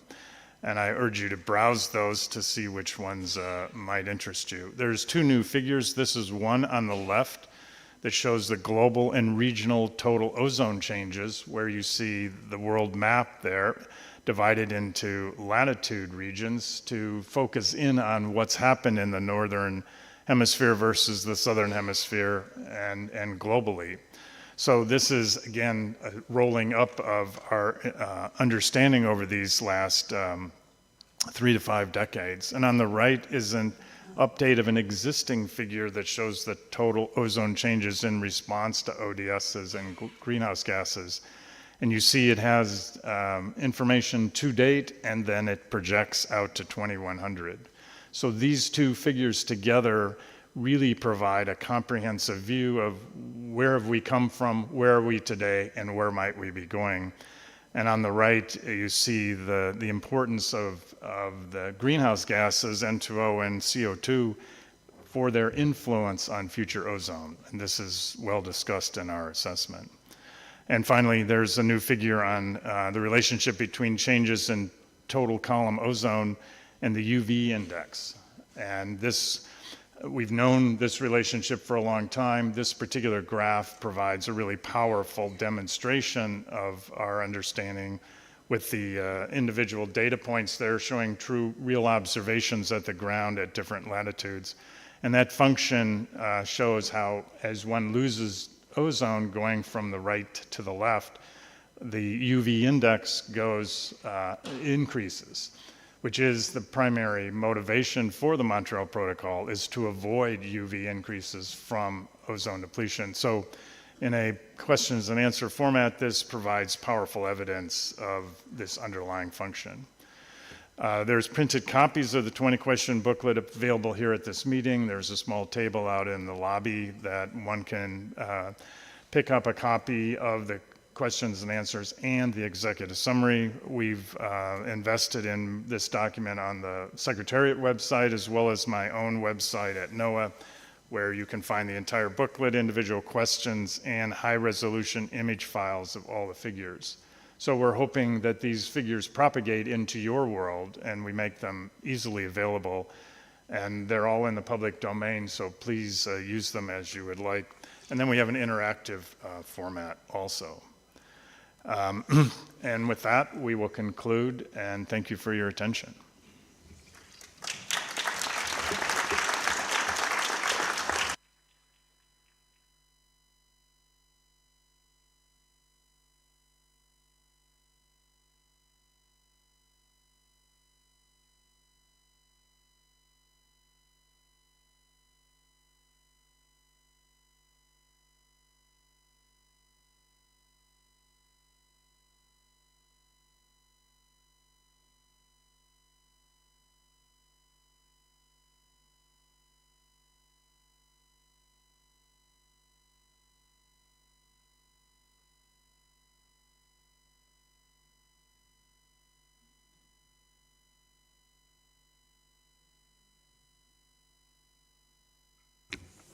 Good morning, everyone. The Environmental Effects Assessment Panel would also like to show our appreciation to the Government of Thailand for their hospitality and giving us the opportunity to come to Bangkok again. The Environmental Effects Assessment Panel co-chairs are pleased to share with you some of our highlights from the Quadrennial Assessment 2022. And I'm joined here by Paul Barnes from the United States on my left and Krishna Pandey from India. I'd also like to say how much the panel has appreciated the support and assistance from the Ozone Secretariat. Very much appreciated, and thank you. We have prepared the assessment according to the 2018 to 2022 terms of reference for all our topics that have gone into the 8 chapters that have this time made up the assessment report, and you will see some of the highlights in the following. The assessment was written by 49 individuals and reviewed by 64, and these are the main topics of the assessment. You will have seen from the website that we have our report and also questions and answers on the effects of ozone depletion, UV radiation and climate on humans and the environment. And this has dealt with questions and answers on the different topics that we have covered. The EAP panel members and co-authors are drawn from 21 countries, and the European Union, we have 12 countries there represented in our panel.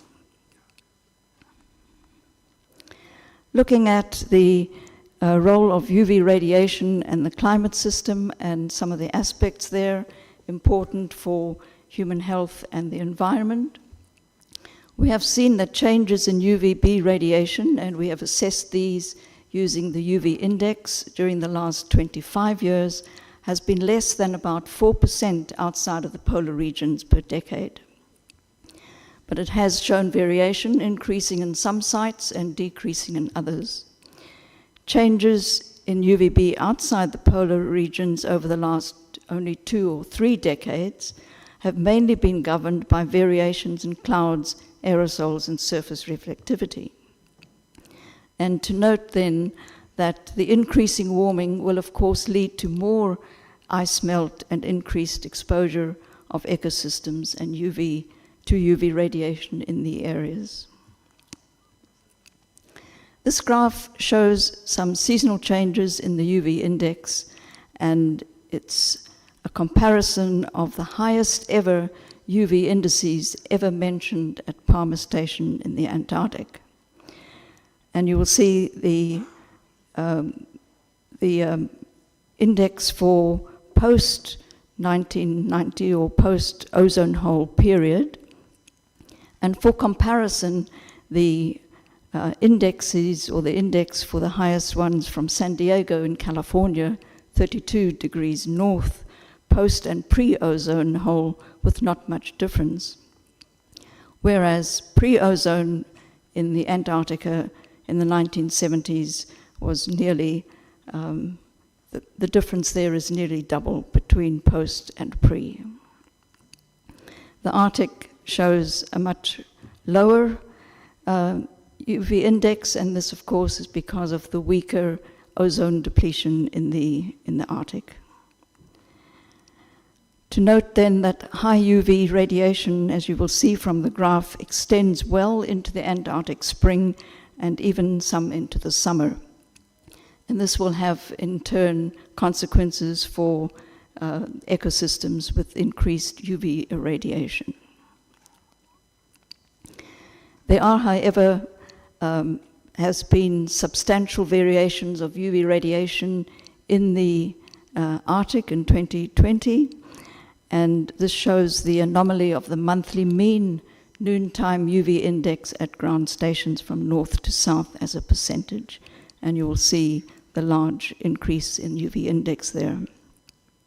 And these variations are expected until the second half of the 21st century, but dependent on greenhouse gas concentrations and water vapor in the stratosphere, and with, of course, large uncertainty in the projections.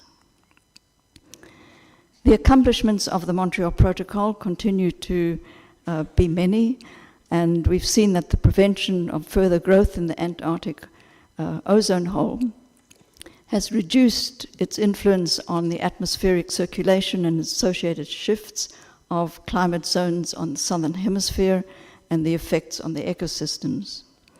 Most of the substances, as you know, that have been phased out or are being phased out are also greenhouse gases, and this has likely avoided warming up to 1 degree centigrade in mid-latitude regions and by more than 1 degree centigrade in the Arctic. And the Montreal Protocol has also maintained the carbon storage of plants, and I will say a few words about that. From a recent modeling study, and the world avoided without the control of ODS, or ozone-depleting substances, the large increases in UVB radiation would, of course, have resulted in drastic reduction in carbon dioxide because it would have impaired the vegetation and therefore compromised storage of carbon dioxide. It's been estimated that by 2100 there would have been a reduction up to 690 billion tons of stored carbon dioxide by plants. And this would have meant that we would have had 190 parts per million atmospheric carbon dioxide added to our current 420 parts per million, giving us 610 parts per million. And consequently, we'd have had an increase in surface temperature. But the world has been protected by the Montreal Protocol, and the recovery of the stratospheric ozone is in sight, but highly dependent on changes in greenhouse gases, lifetimes of the ODS, and also regional variation.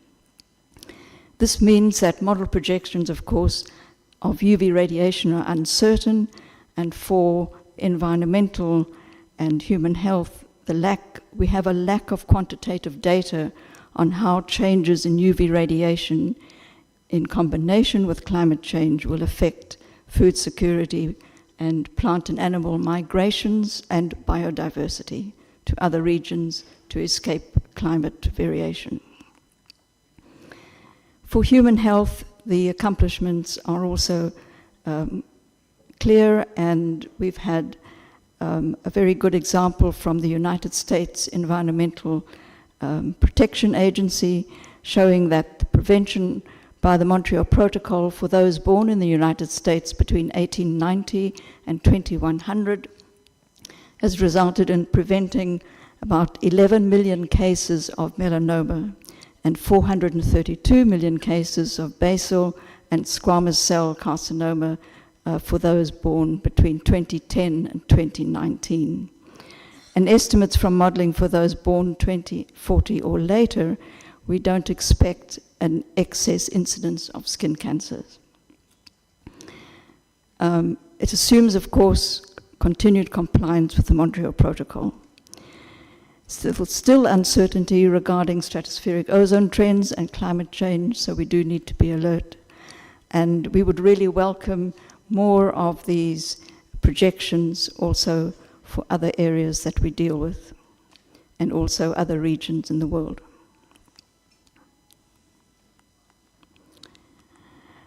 However, there are still increases in incidence of melanoma that we are seeing over the past 4 to 5 decades, and this graph just shows you that Australia, New Zealand, and most of Europe are high in incidence per 100,000 people, and slightly higher in men than in women for Australia and New Zealand. However, there is a stabilizing trend in Australia, New Zealand, and especially in Denmark, and this is likely due to increased sun protection and awareness. Increases in older age groups are being seen, probably because of exposure to UV radiation that has occurred earlier in life and is now presenting itself as cancer. So some of the UV radiation is also associated with several eye diseases, and amongst those are cataracts, pterygium, which is a non-cancerous growth but can be disabling, and carcinomas, inflammation of the cornea and the conjunctiva, and possibly other melanomas and macular degeneration and glaucoma. Glaucoma is a disease or a damage of the optic nerve that is connected to the brain, and so it can cause lack of sight. Macular degeneration results in a blurring of vision, and this occurs at the back of the eye as the macula is degraded.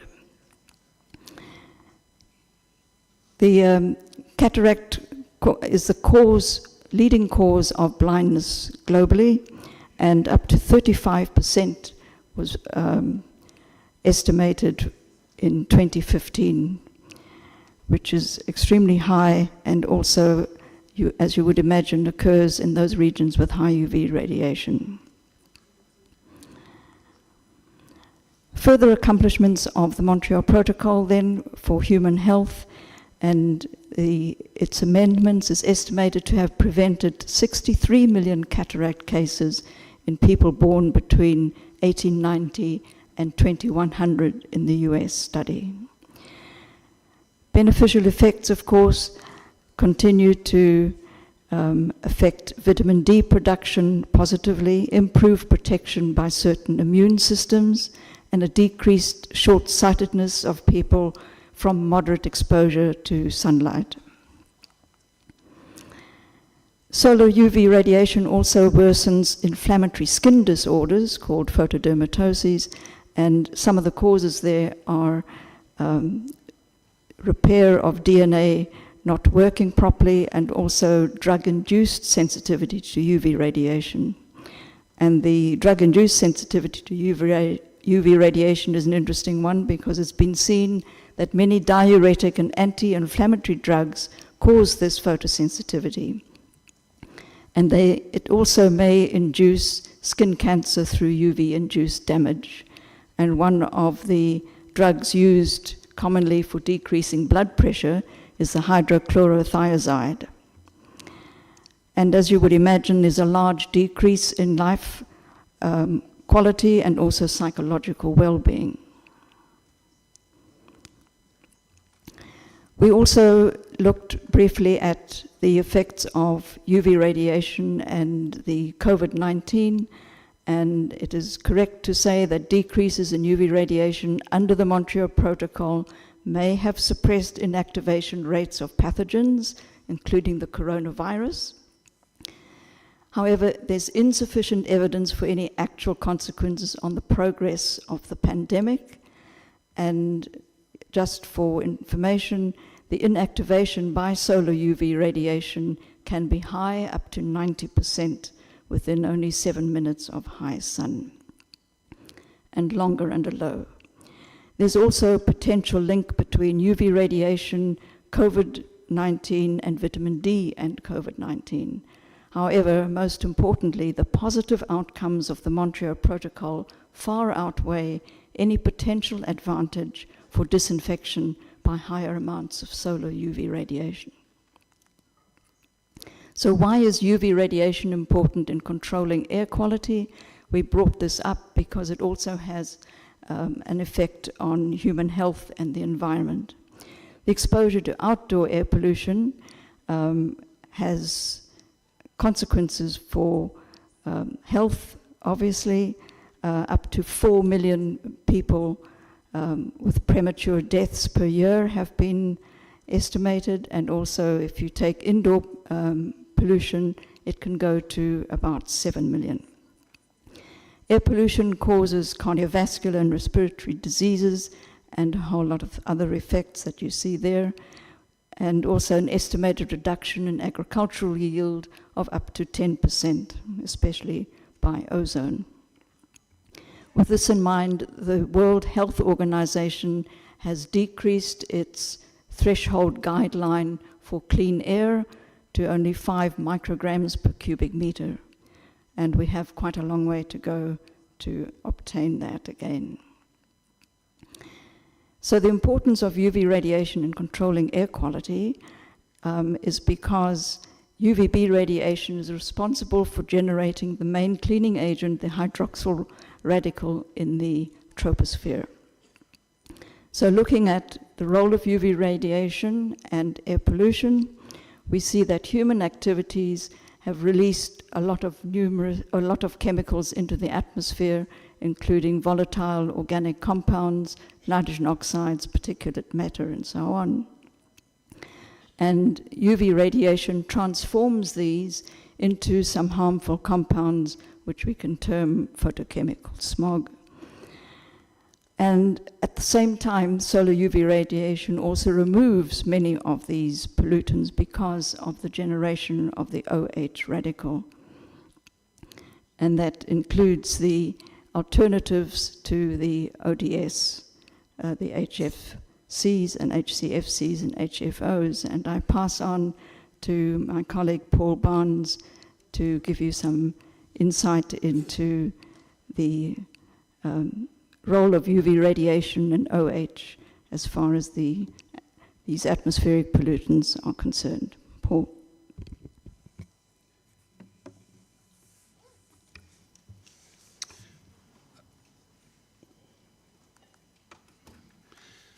Okay, trifluoric acetic acid, also known as TFA, is a breakdown product of many fluorinated chemicals, including some HFCs, HCFCs, and HFOs.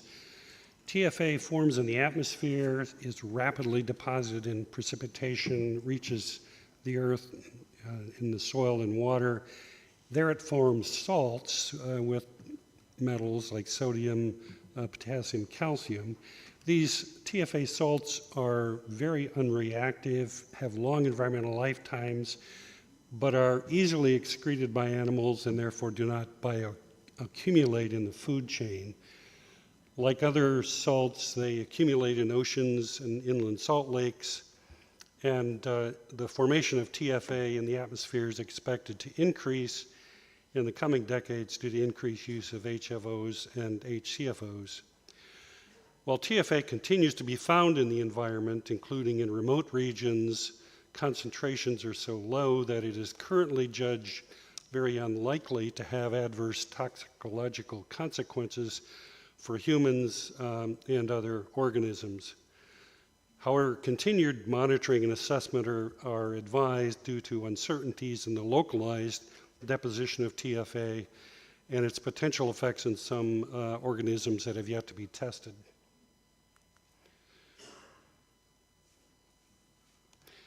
In this figure, you can see that several CFC replacements, as well as selected chemicals not under the purview of the Montreal Protocol, can give rise to the formation of TFA as an atmospheric oxidation product.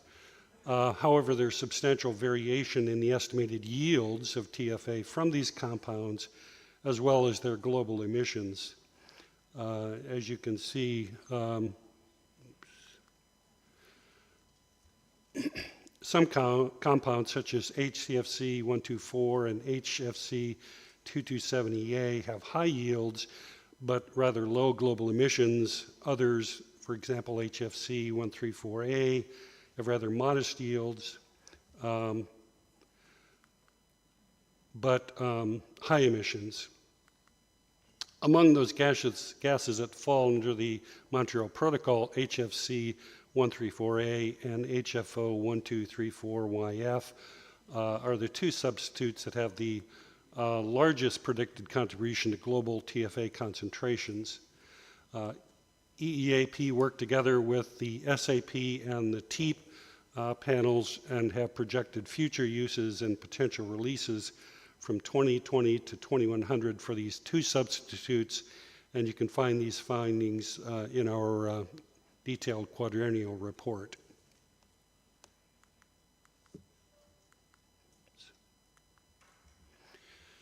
In terms of terrestrial ecosystem effects, changes in UV radiation and climate together interact to affect terrestrial ecosystems and biogeochemical cycles, including the cycling of storage of carbon.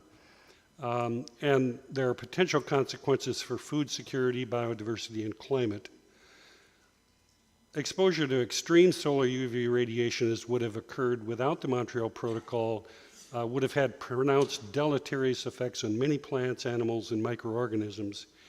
However, most species in terrestrial environments have evolved mechanisms to avoid or tolerate the harmful effects of solar UV radiation, and at least at the levels within the range experienced without significant ozone depletion, effects are minimal. Nonetheless, these moderate levels of UV radiation can still potentially affect terrestrial ecosystems in a number of ways, although often these effects are subtle and very difficult to detect. Extreme weather events and events associated with these extreme events are becoming more prevalent with climate change, and these events are likely to alter the exposure of organisms to UV radiation and dramatically disrupt the functioning of these systems. Globally, stronger storms, catastrophic floods, protracted droughts, heat waves, intense wildflowers, and other extreme events are causing long-term disruption to the structure and function of many terrestrial ecosystems. Together with changes in cloud cover and aerosols, these extreme events are altering the UV radiation received by terrestrial organisms outside polar regions to a greater degree than current or projected changes in stratospheric ozone.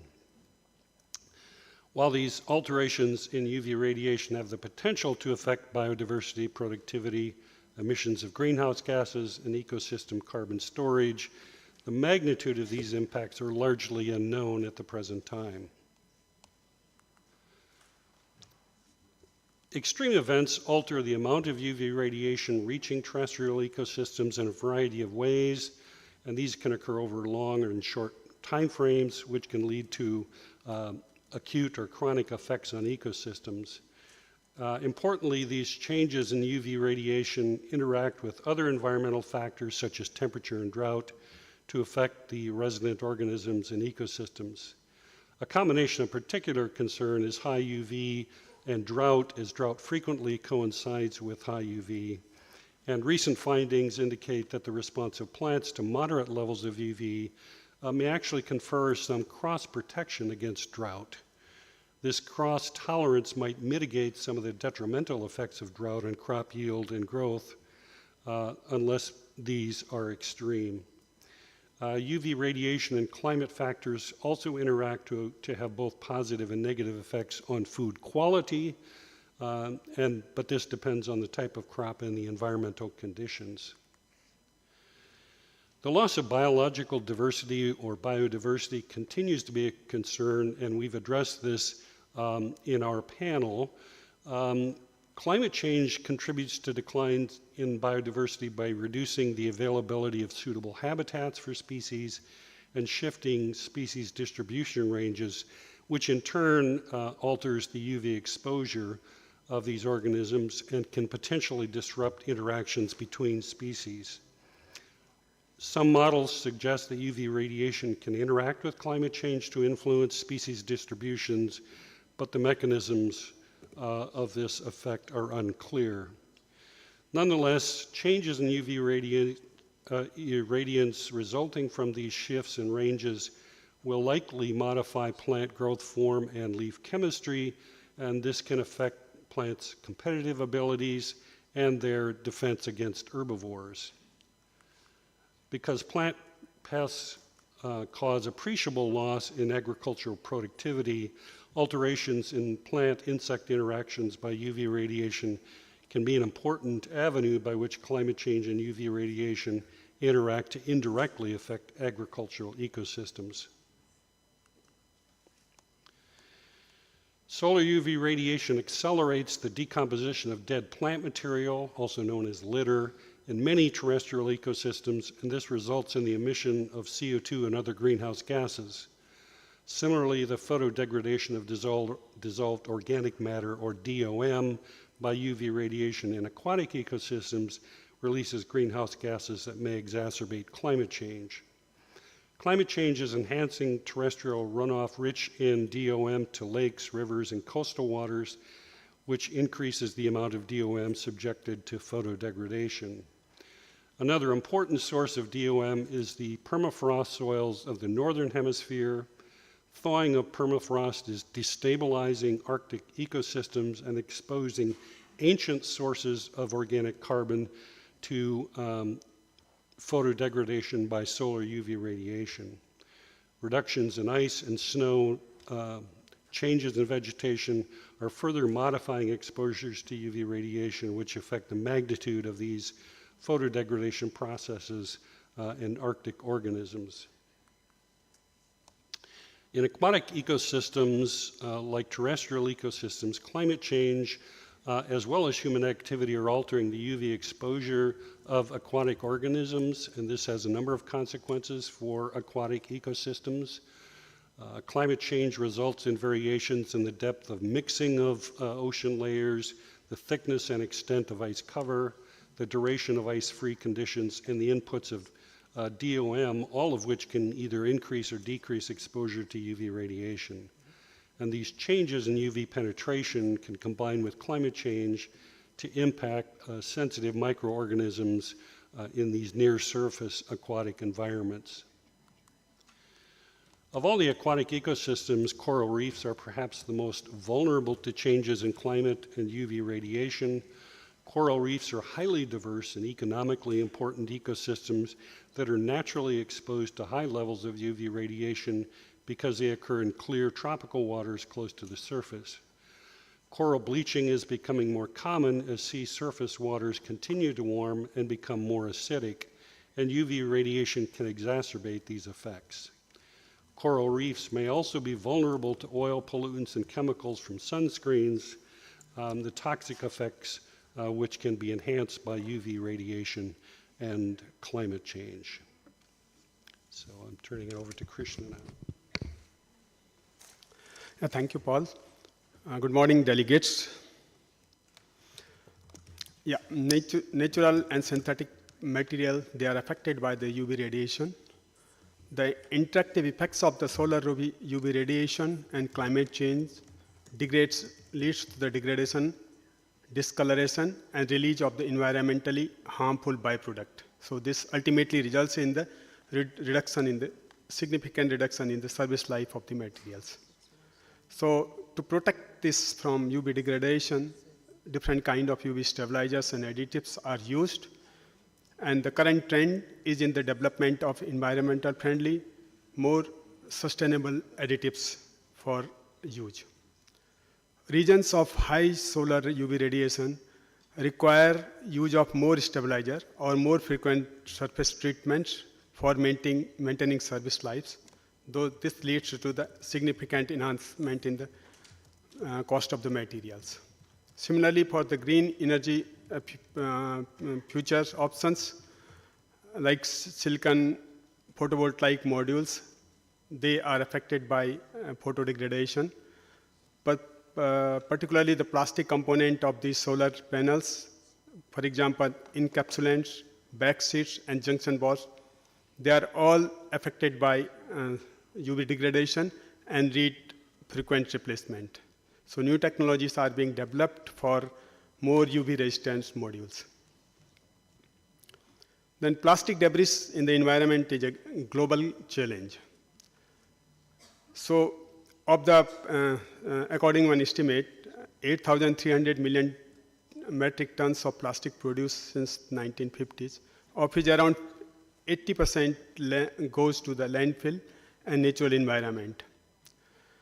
These plastic debris are exposed to the environment and are subjected to fragmentation and formation of micro and nanoplastics by this solar UV radiation and climate change. So these microplastics are now matter of concern. Implementation of the Montreal Protocol ultimately which has led to the avoidance of high solar UV radiation, decreased the production of micro and nanoplastics. And this is this slide shows how this micro and nanoplastics are formed by the interactive effects of solar UV radiation and climate changes. And also this UNEP has passed a resolution to end the plastic waste in March 1922. However, the negative impact of micro and nanoplastics have not been conclusively established in the human or other biological system. So the potential ecological and human impact of plastic debris is of concern. So around 11% per year of all plastic wastage generated enters into the aquatic ecosystems. Plastic pollution is, we all now established, plastic pollution is a global carbon sink. But with its breakdown, it contributes to the climate change also. So finally, implementation of Montreal Protocol has also contributed towards the UN Sustainable Development Goals. The EEAP assessment shows contributions to the environmental sustainability, human health, and well-being. In fact, out of 17 SDGs goals, our assessment shows that the Montreal Protocol has contributed towards the 11 goals, that is SDG goal number 2, number 3, 6, 7, 9, 11, 12, 13, 14, and 15, and 17. Thank you very much for your attention.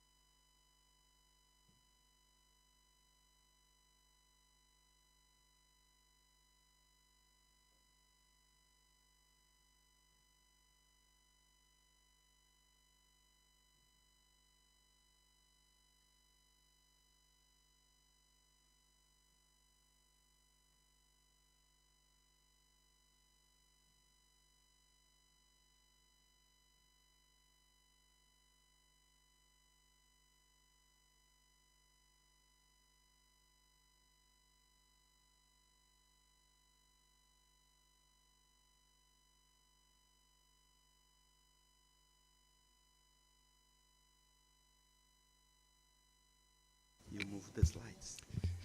Yeah. Okay, we're off.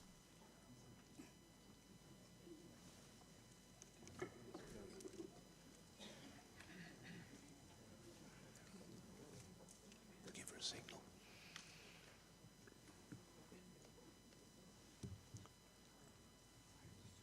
Distinguished delegates, good morning.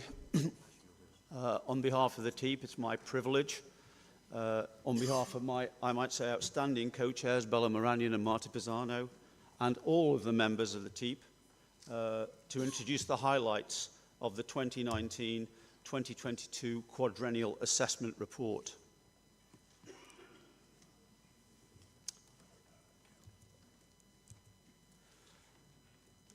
TEEP currently has 3 co-chairs, 4 senior experts, and 13 co-chairs of the 5 technical options committees that are listed here.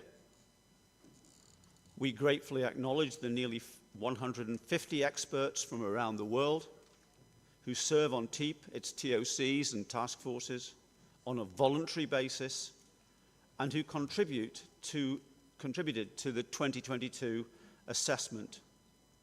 Also, our thanks to the Ozone Secretariat, and especially Sophia Milona here. Take a bow, Sophia, who supports us enormously. Thanks.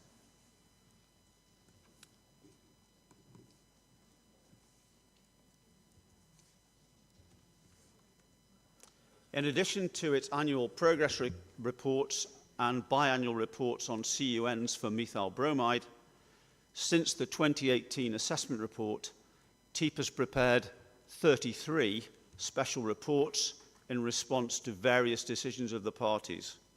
All reports are posted on the Ozone Secretariat website. Decision 31/2 on the quadrennial assessment reports requested TEEP to focus on specific topics in this report, emphasized here in bold. I won't read them out, but of course they're covered.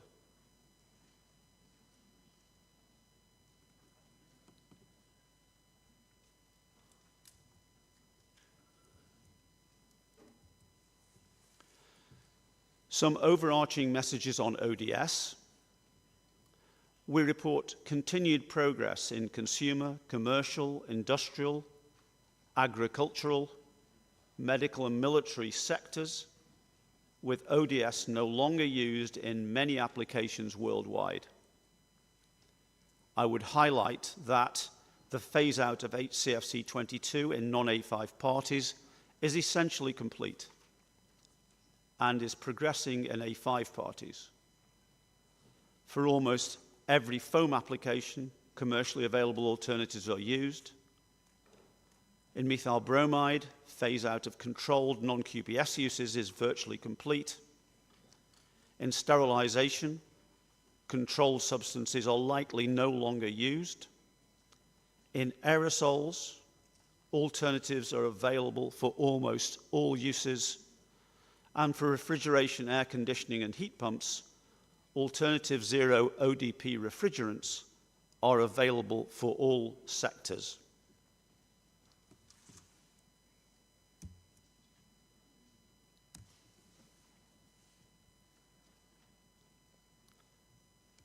Sorry, 1 second.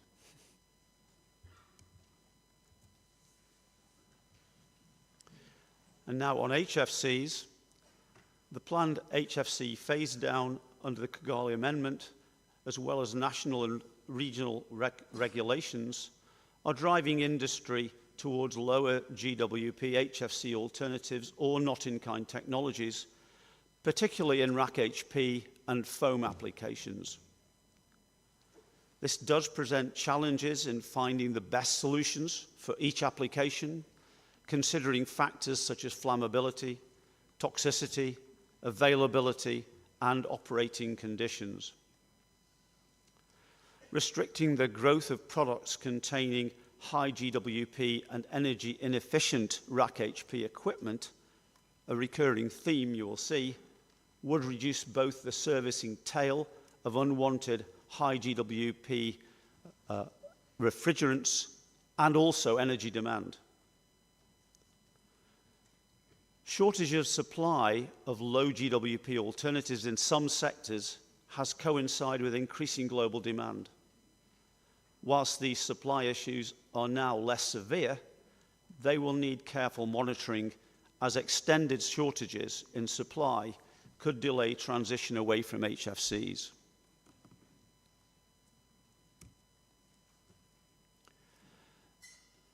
The planned HFC phase-down under the Kigali Amendment, as well as national and regional... Hang on, sorry.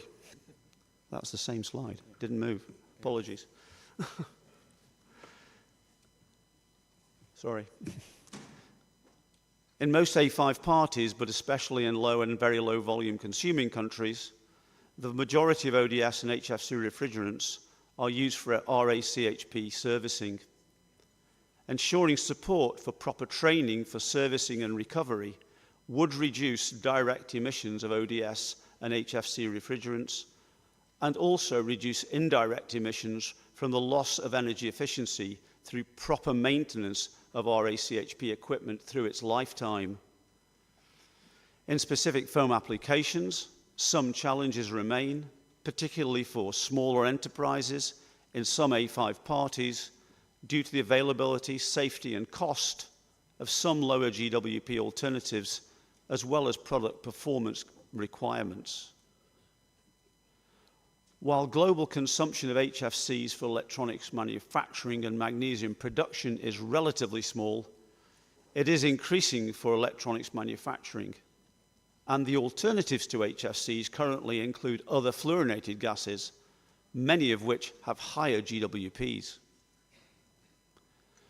Finally, transition away from high GWP HFC pressurized metered dose inhalers, PMDIs, is a major undertaking with serious potential public health risks for asthma and COPD patients unless it's carefully managed. And finally, a word on PFAS. TEEP determined to investigate and consider this during the first quarter of 2023 and report to parties on the potential implications for the different sectors under the Montreal Protocol in our TEEP progress report here, which we'll be presenting tomorrow. So I'm sure you'll have questions, but please hold them till tomorrow. And finally, I hand over to Paolo from the FDOC. Thank you, Paolo. Yep.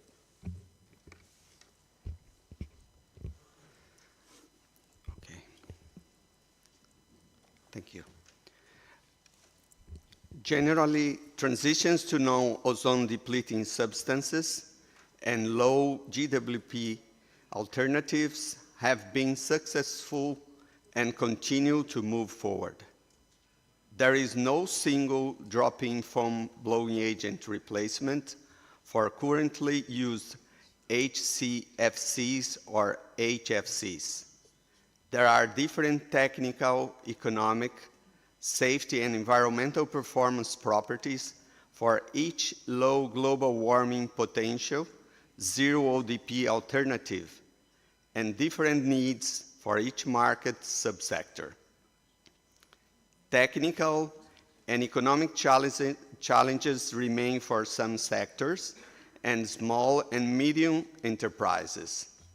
The price of fluorocarbon blowing agents and flammability of other alternatives are especially challenging for small and medium enterprises. New low GWP foam blowing agent manufacturing capacity for hydrocarbons and HFOs has eased the shortage of supply. Additional capacity required to alleviate the shortage suggests that there was insufficient supply to meet regulated needs for low GWP foam blowing agents.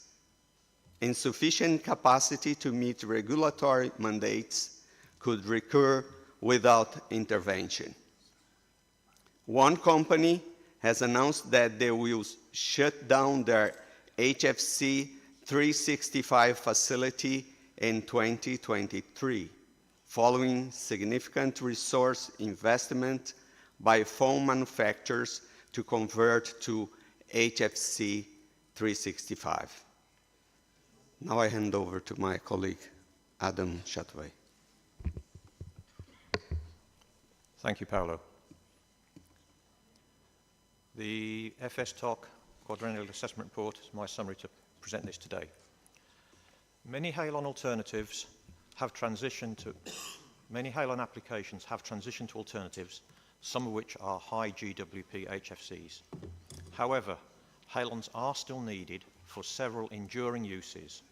These include the oil and gas sector, nuclear power plants, military, and some civil aviation applications. It's important to note that aviation applications are still growing. The 2022 FSTOC assessment report did include a section on the proposed PFAS regulations, and as Ashley said, these will be covered tomorrow in the progress report. For now, I will simply say that any future classification and regulation of fire suppressants as PFAS substances will impact transition away from the halons and high GWP HFCs. Looking now at halon emissions, they may be higher than our models predict. For halon 1301, we need further information on the emissions from feedstock production and use, and ideally the location of these emissions. For halon 1211, we need further information on regional emissions, since global atmospheric concentration-derived emissions are near or above the total amounts reported. Finally, for Halon 2402, we are aware that some emissions are occurring from decommissioning activities on the Asian continent, but we would like further information on that topic.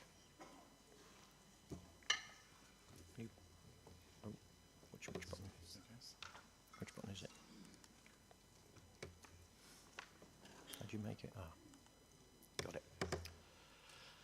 The run-out date for Halon 1301 is now estimated to be 2 to 5 years sooner than we reported in the 2018 assessment report. The dates are now 2030, worst case, to 2049, best case, as compared to 2032 and 2054. The different range of dates arises from the different inputs into our model. Essentially, though, the change is due to less Halon 1301 being available to support enduring uses. The world's first pilot Halon destruction for carbon credits occurred in February 2021 in the United States. The FS-TOC is concerned that destroying Halon 1301 for carbon credits could contribute to global shortages or regional imbalances of Halon, which is needed to support the world's long-term enduring uses. As the supply of newly produced HFCs for fire protection decreases in response to the phase-down regulations, recycling becomes an even more important as the alternative source of supply, and this is likely to increase and needs to increase in the future.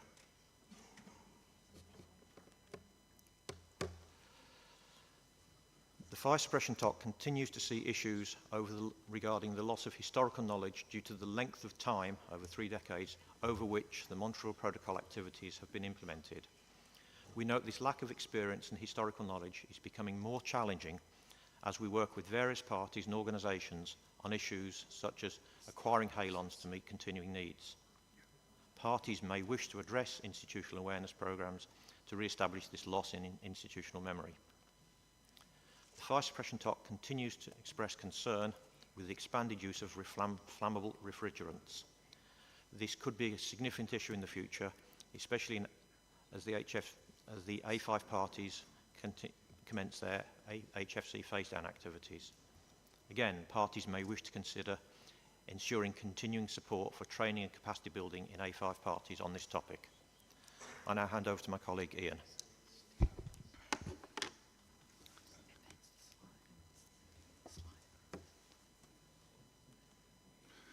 Thanks, Adam. I'll now give the Methyl Bromide Technical Options Committee key messages from the assessment report on behalf of my fellow co-chair, Marta Pisano, the committee and TEEP. This slide shows the consumption of controlled non-QPS methyl bromide versus the QPS consumption. The non-QPS is shown in the blue line, the darker line, and the QPS is shown in the red line on the graph below.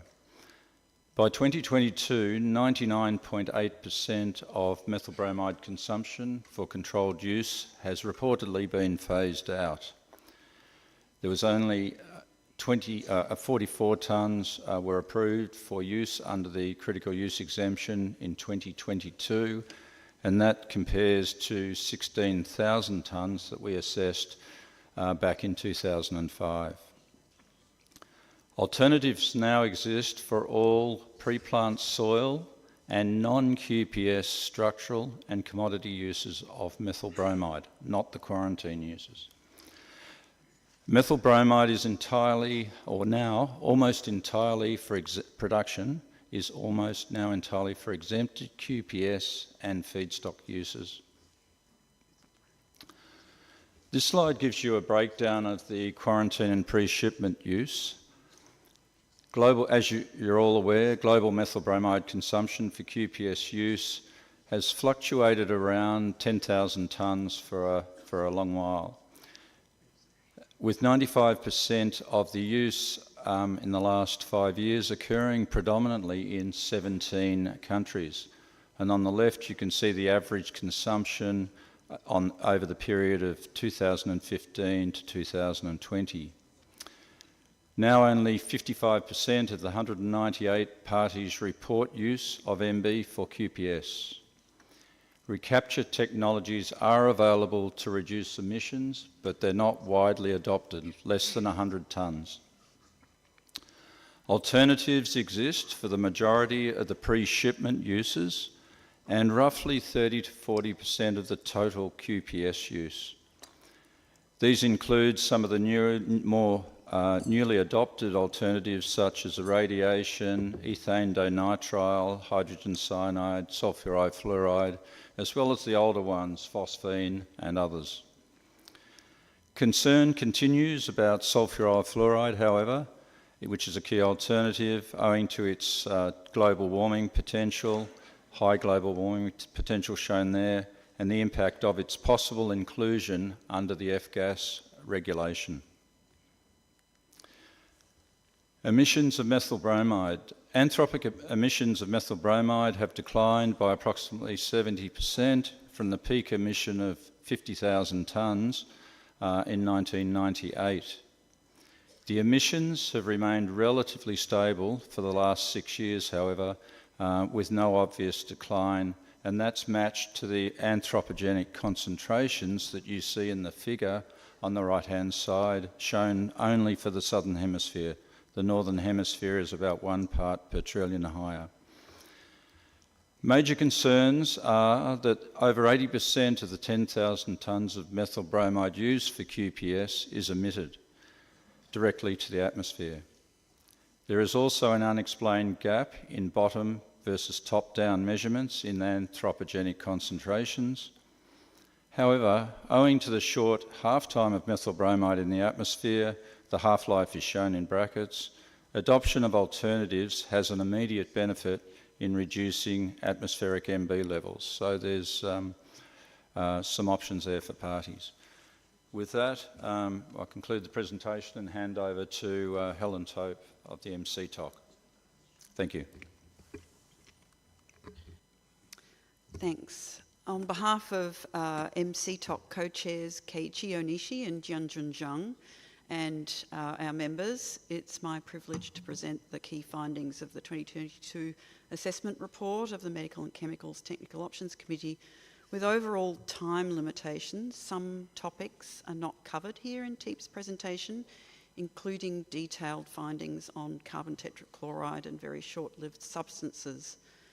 For these and other details, please refer to the full report.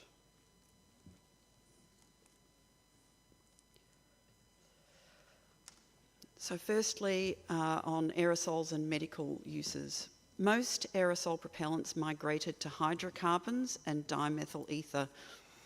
Some migrated to HFCs or still use HCFCs, where flammability, toxicity, safety, VOC content are considerations. Alternatives are available, but might not be suitable in all circumstances. So parties may wish to consider advantages of reducing HFC use in aerosols where technically and economically feasible. For sterilisation, technologies and applications continue to deploy environmentally safer processes as best practice. With alternatives available, MCTOC believes that sterilisation applications using controlled substances are no longer a relevant risk to the Montreal Protocol and will not include sterilisation in future technical updates. Pressurised metered dose inhalers, MDIs, for asthma and COPD contain HFC 134A and HFC 227EA as propellants. Dry powder and soft mist inhalers, where available, affordable and suitable, have much lower carbon footprints than pressurised MDIs with high GWP propellants. Lower GWP HFC 152A and HFO 1234ZEE, did I say the other E? Propellants are under development.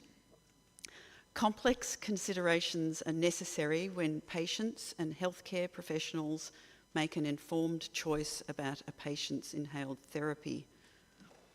The transition away from high GWP HFC MDIs is a major undertaking with serious potential public health risks unless carefully managed.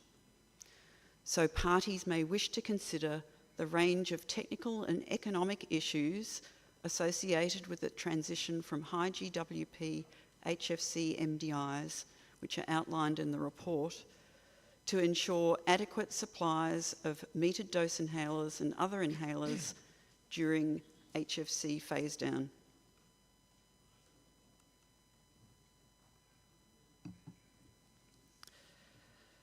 Next, with chemicals issues.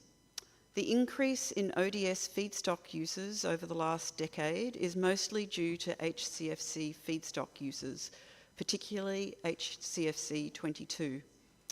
And the recent increase in CTC, carbon tetrachloride feedstock use, is due to HFO production.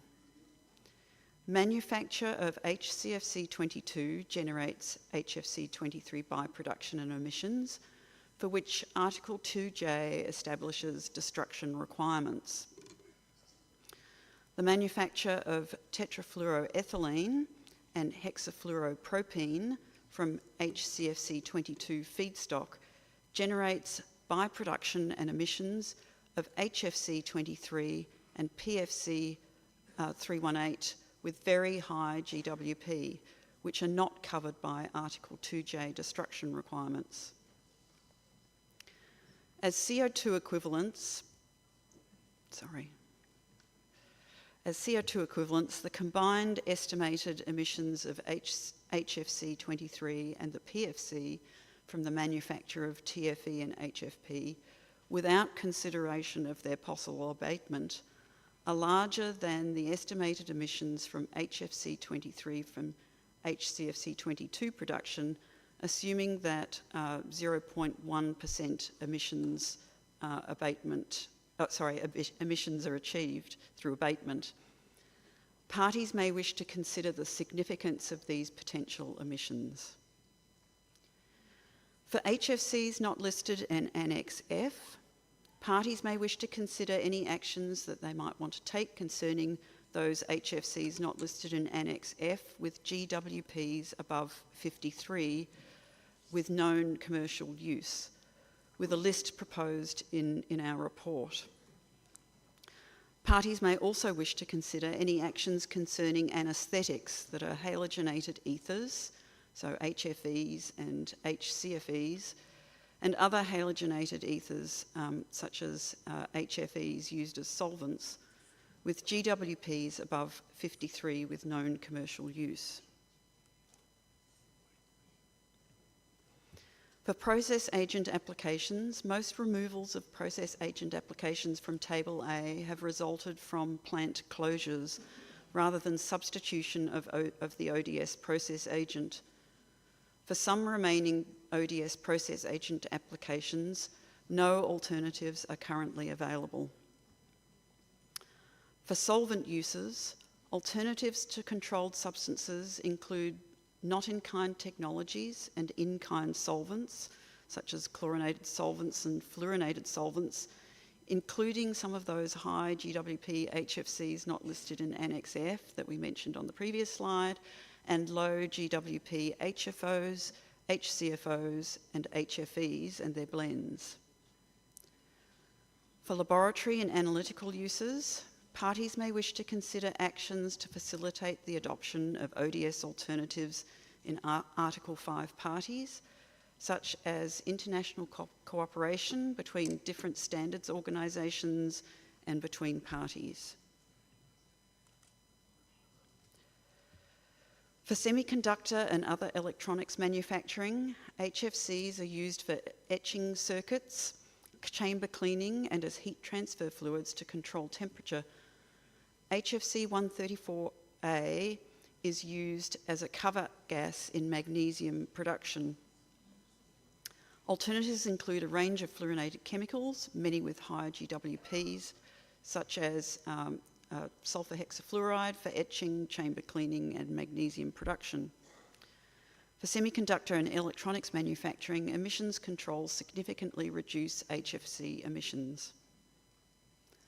Some parties appear to report HFC production and consumption in semiconductor manufacturing in the same way as other emissive uses, whereas other parties treat it as feedstock use, excluding the portion resulting in HFC emissions. Parties may wish to consider how to treat HFC production and consumption for semiconductor uses for the purposes of Article 7 data reporting.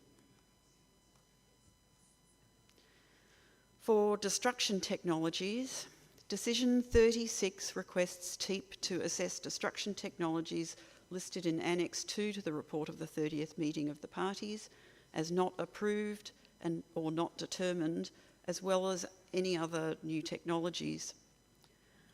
Parties may wish to consider inclusion of cement kilns as an approved destruction technology for dilute sources of ODS and Annex F Group 1 HFCs, for which there is already approval for concentrated sources. Parties may also wish to consider removing the category portable plasma arc as a separate approved technology to rationalise the list of approved technologies. A final 2 slides on banks and stocks of controlled substances. Effective management of banks and of ODS and HFCs by maximising recovery, reuse, recycling, reclamation and destruction after all other options have been exhausted can minimise the global impacts of potential emissions at end of life. The largest banks overall of controlled substances in RAC, HP and foam sectors are currently in non-Article 5 parties and will rapidly reach end of life in the next decade. While ODS banks have been more concentrated in non-Article 5 parties, HFC banks are currently more evenly distributed between non-Article 5 and Article 5 parties. The quantity of banks in Article 5 parties will exceed those in non-Article 5 parties by the early 2030s, resulting from declining banks in non-Article 5 parties and the rapid uptake of HFC-containing equipment in Article 5 parties. With quantities potentially available for recovery and management expected to increase in Article 5 parties, timely efforts to establish effective end-of-life management capacity would have a significant impact given the predicted size and growth of banks in especially larger industrialised Article 5 parties. Addressing the barriers to the transboundary movement of end-of-life ODS and HFCs will be important in supporting preferential recovery recycling efforts and environmentally sound destruction, thereby minimising emissions. Parties may wish to consider how relevant international treaty bodies can work together to facilitate transboundary movement of end-of-life ODS and HFCs. And with that, I'll now pass the microphone to Roberto Peixoto for the talk. Thanks, Ellen. Good afternoon, delegates. It's my pleasure, on behalf also of co-chairs Omar Abdelaziz and Fabio Polonara, to present the RTOC Assessment Report key messages. Regarding climate impact, while high GWP HFC phase down focus on the direct greenhouse gas emissions from the refrigeration, air conditioning, and heat pump sector, called RAC HP sector, the indirect greenhouse gas emissions are equally or more impactful to climate change. The indirect greenhouse gas emissions are due to energy consumption from the RAC AGP applications and can be reduced significantly through improved equipment energy efficiency, reduced demand using high performance buildings and cold chain, and reduce the carbon intensity of the electricity grid or network.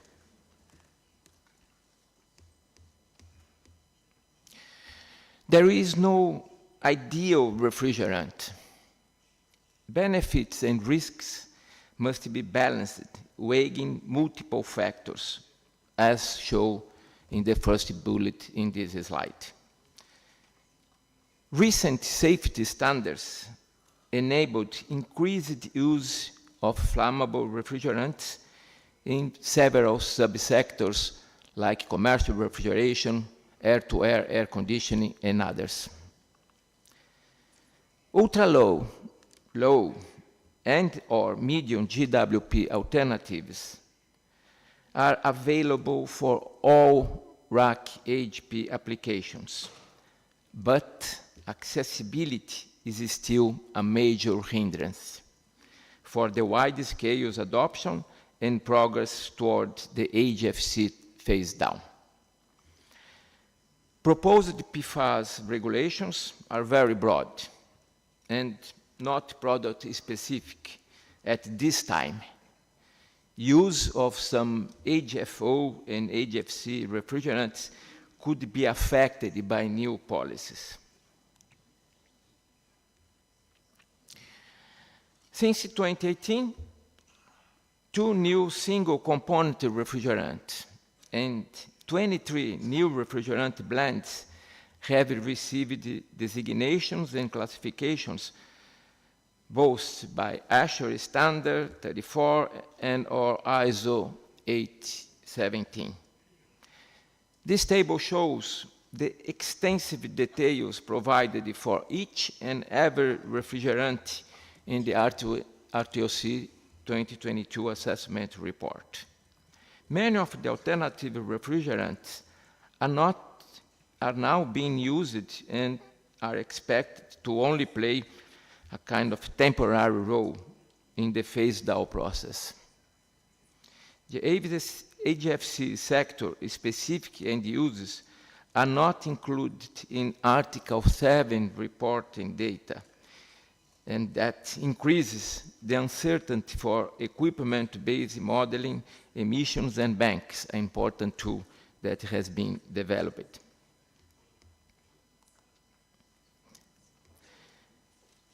In 2022, there were an estimated 2 billion domestic refrigerators worldwide, but the current production has mostly converted to isobutane. For commercial refrigeration systems and appliances, retrofit of existing systems can use low and medium GWP refrigerants. For new systems, the shift is to ultra-low and the low GWP refrigerants. Maintaining or improving the energy efficiency is also very important for the expansion of a sustainable cold chain. And the most common ultra-low and low GWP refrigerants being applied in several applications of cold chain are the natural refrigerants and HFO blends.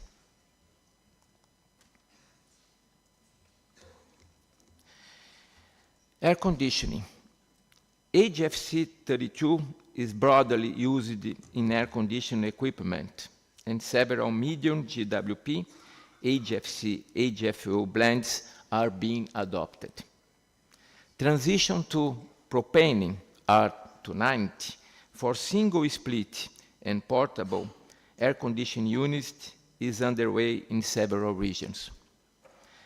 Larger, more complex and distributed systems pose the greatest challenge in this area for the adoption of medium and low GWP alternatives.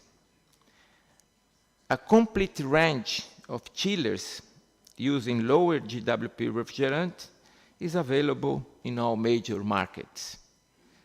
And there are medium and low GWP refrigerant options for water heating heat pumps. Considering mobile air conditioning, 134A is used globally. where regulations require low GWP refrigerants, 1, 2, 3, 4, YF, and CO2 provide market options.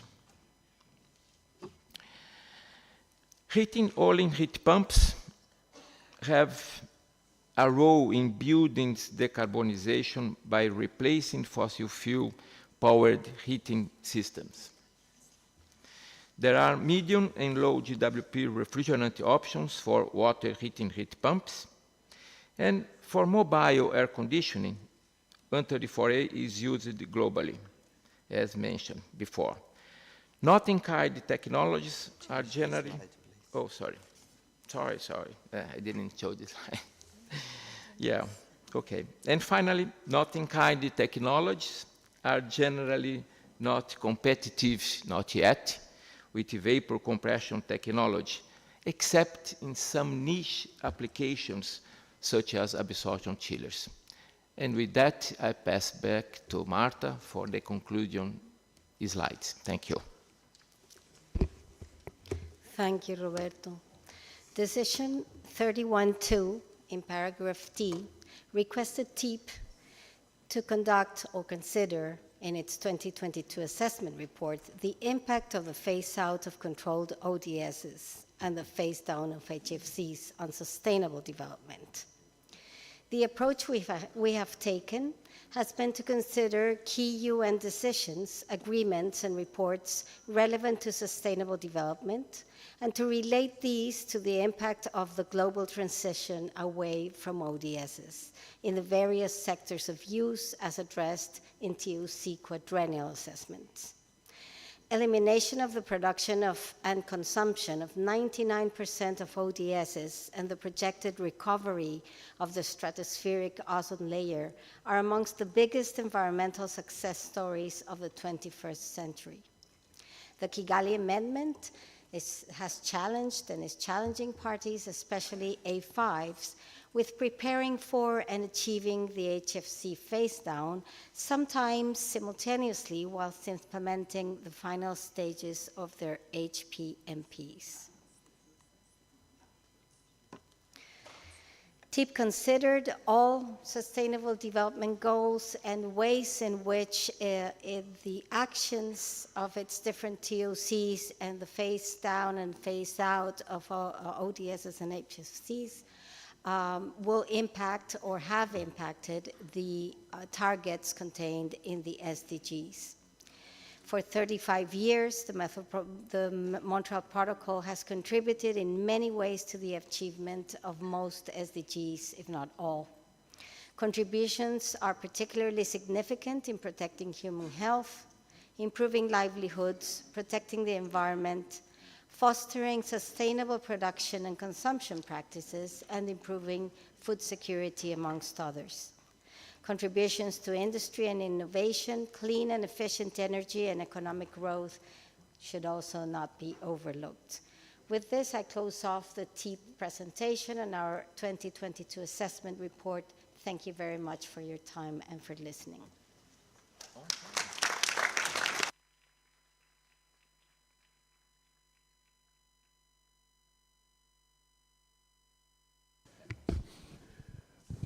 Merci beaucoup. Au nom de toutes les parties. Thank you so much. I would like to convey my gratitude yet again to the three panels for their hard work and their outstanding reports containing such useful and precious information. We have heard and enjoyed a great deal of information, and this has enabled us to better gauge the current situation, including as far as emissions are concerned. The replenishment of the ozone layer, unexpected emissions, a number of which are no longer happening, and unexplained emissions. In other words, we enjoyed a great deal of information shared with us. What we're going to do now In principle, we are to continue with our questions and answer session. However, we are running just a little late. So what we're going to do is we're going to readjust our agenda. We're just going to tinker with it, and we will, for now, suspend our work. We will resume at 3 p.m., but before we do this, I would like to turn to the Secretariat and ask them whether there are any housekeeping announcements. And after they have done so, made any of their announcements, we are going to go for lunch, and we will resume at 3 p.m. with the questions and answer session. Secretariat, I turn to you. Des annonces.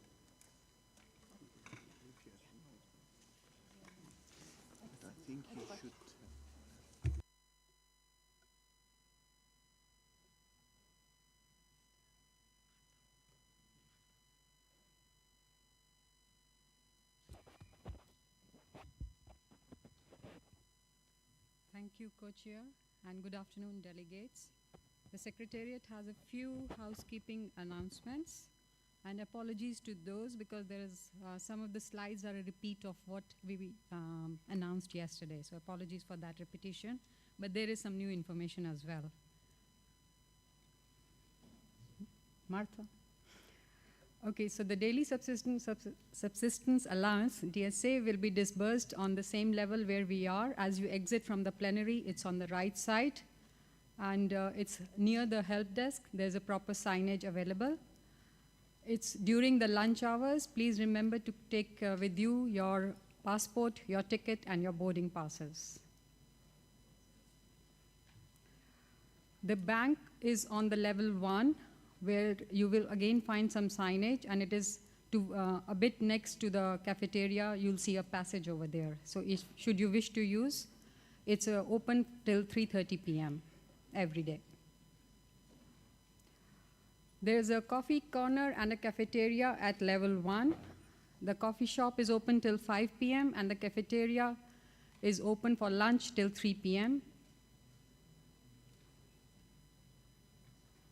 We also have a lounge coffee shop at the ground floor, which is called the Raja Proek Lounge, which is again open till 5 p.m.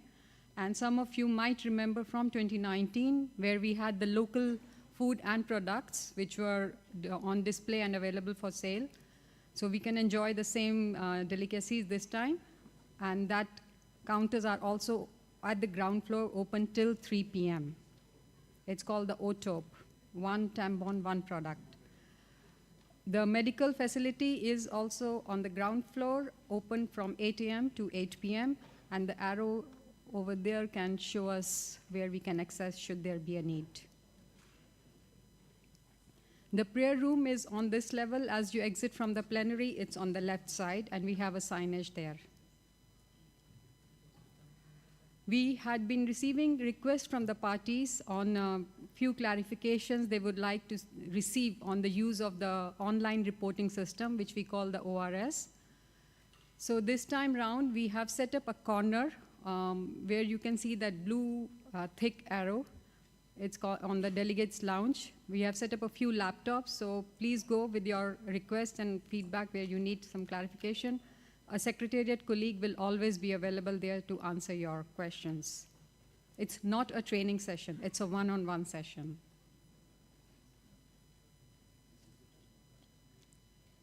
Thank you, and enjoy your lunch. Merci beaucoup. Thank you so much to the Secretariat. Now, before I adjourn our meeting, or suspend our meeting, allow me to just update you regarding the changes resulting from the fact that we're running late after we have returned from our lunch break.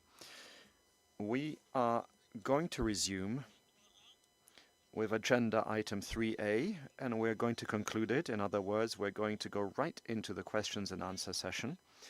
And then, following 3A, we're going to move on to agenda item 4. In other words, we're going to hear the report of the Technical Assessment Panel on the replenishment of the multilateral fund for the period 2024-2026. and that is decision 34/2.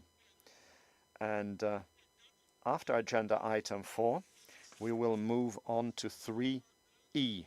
3E, in other words, potential areas of interest for the quadrennial assessment from 2021 to 26.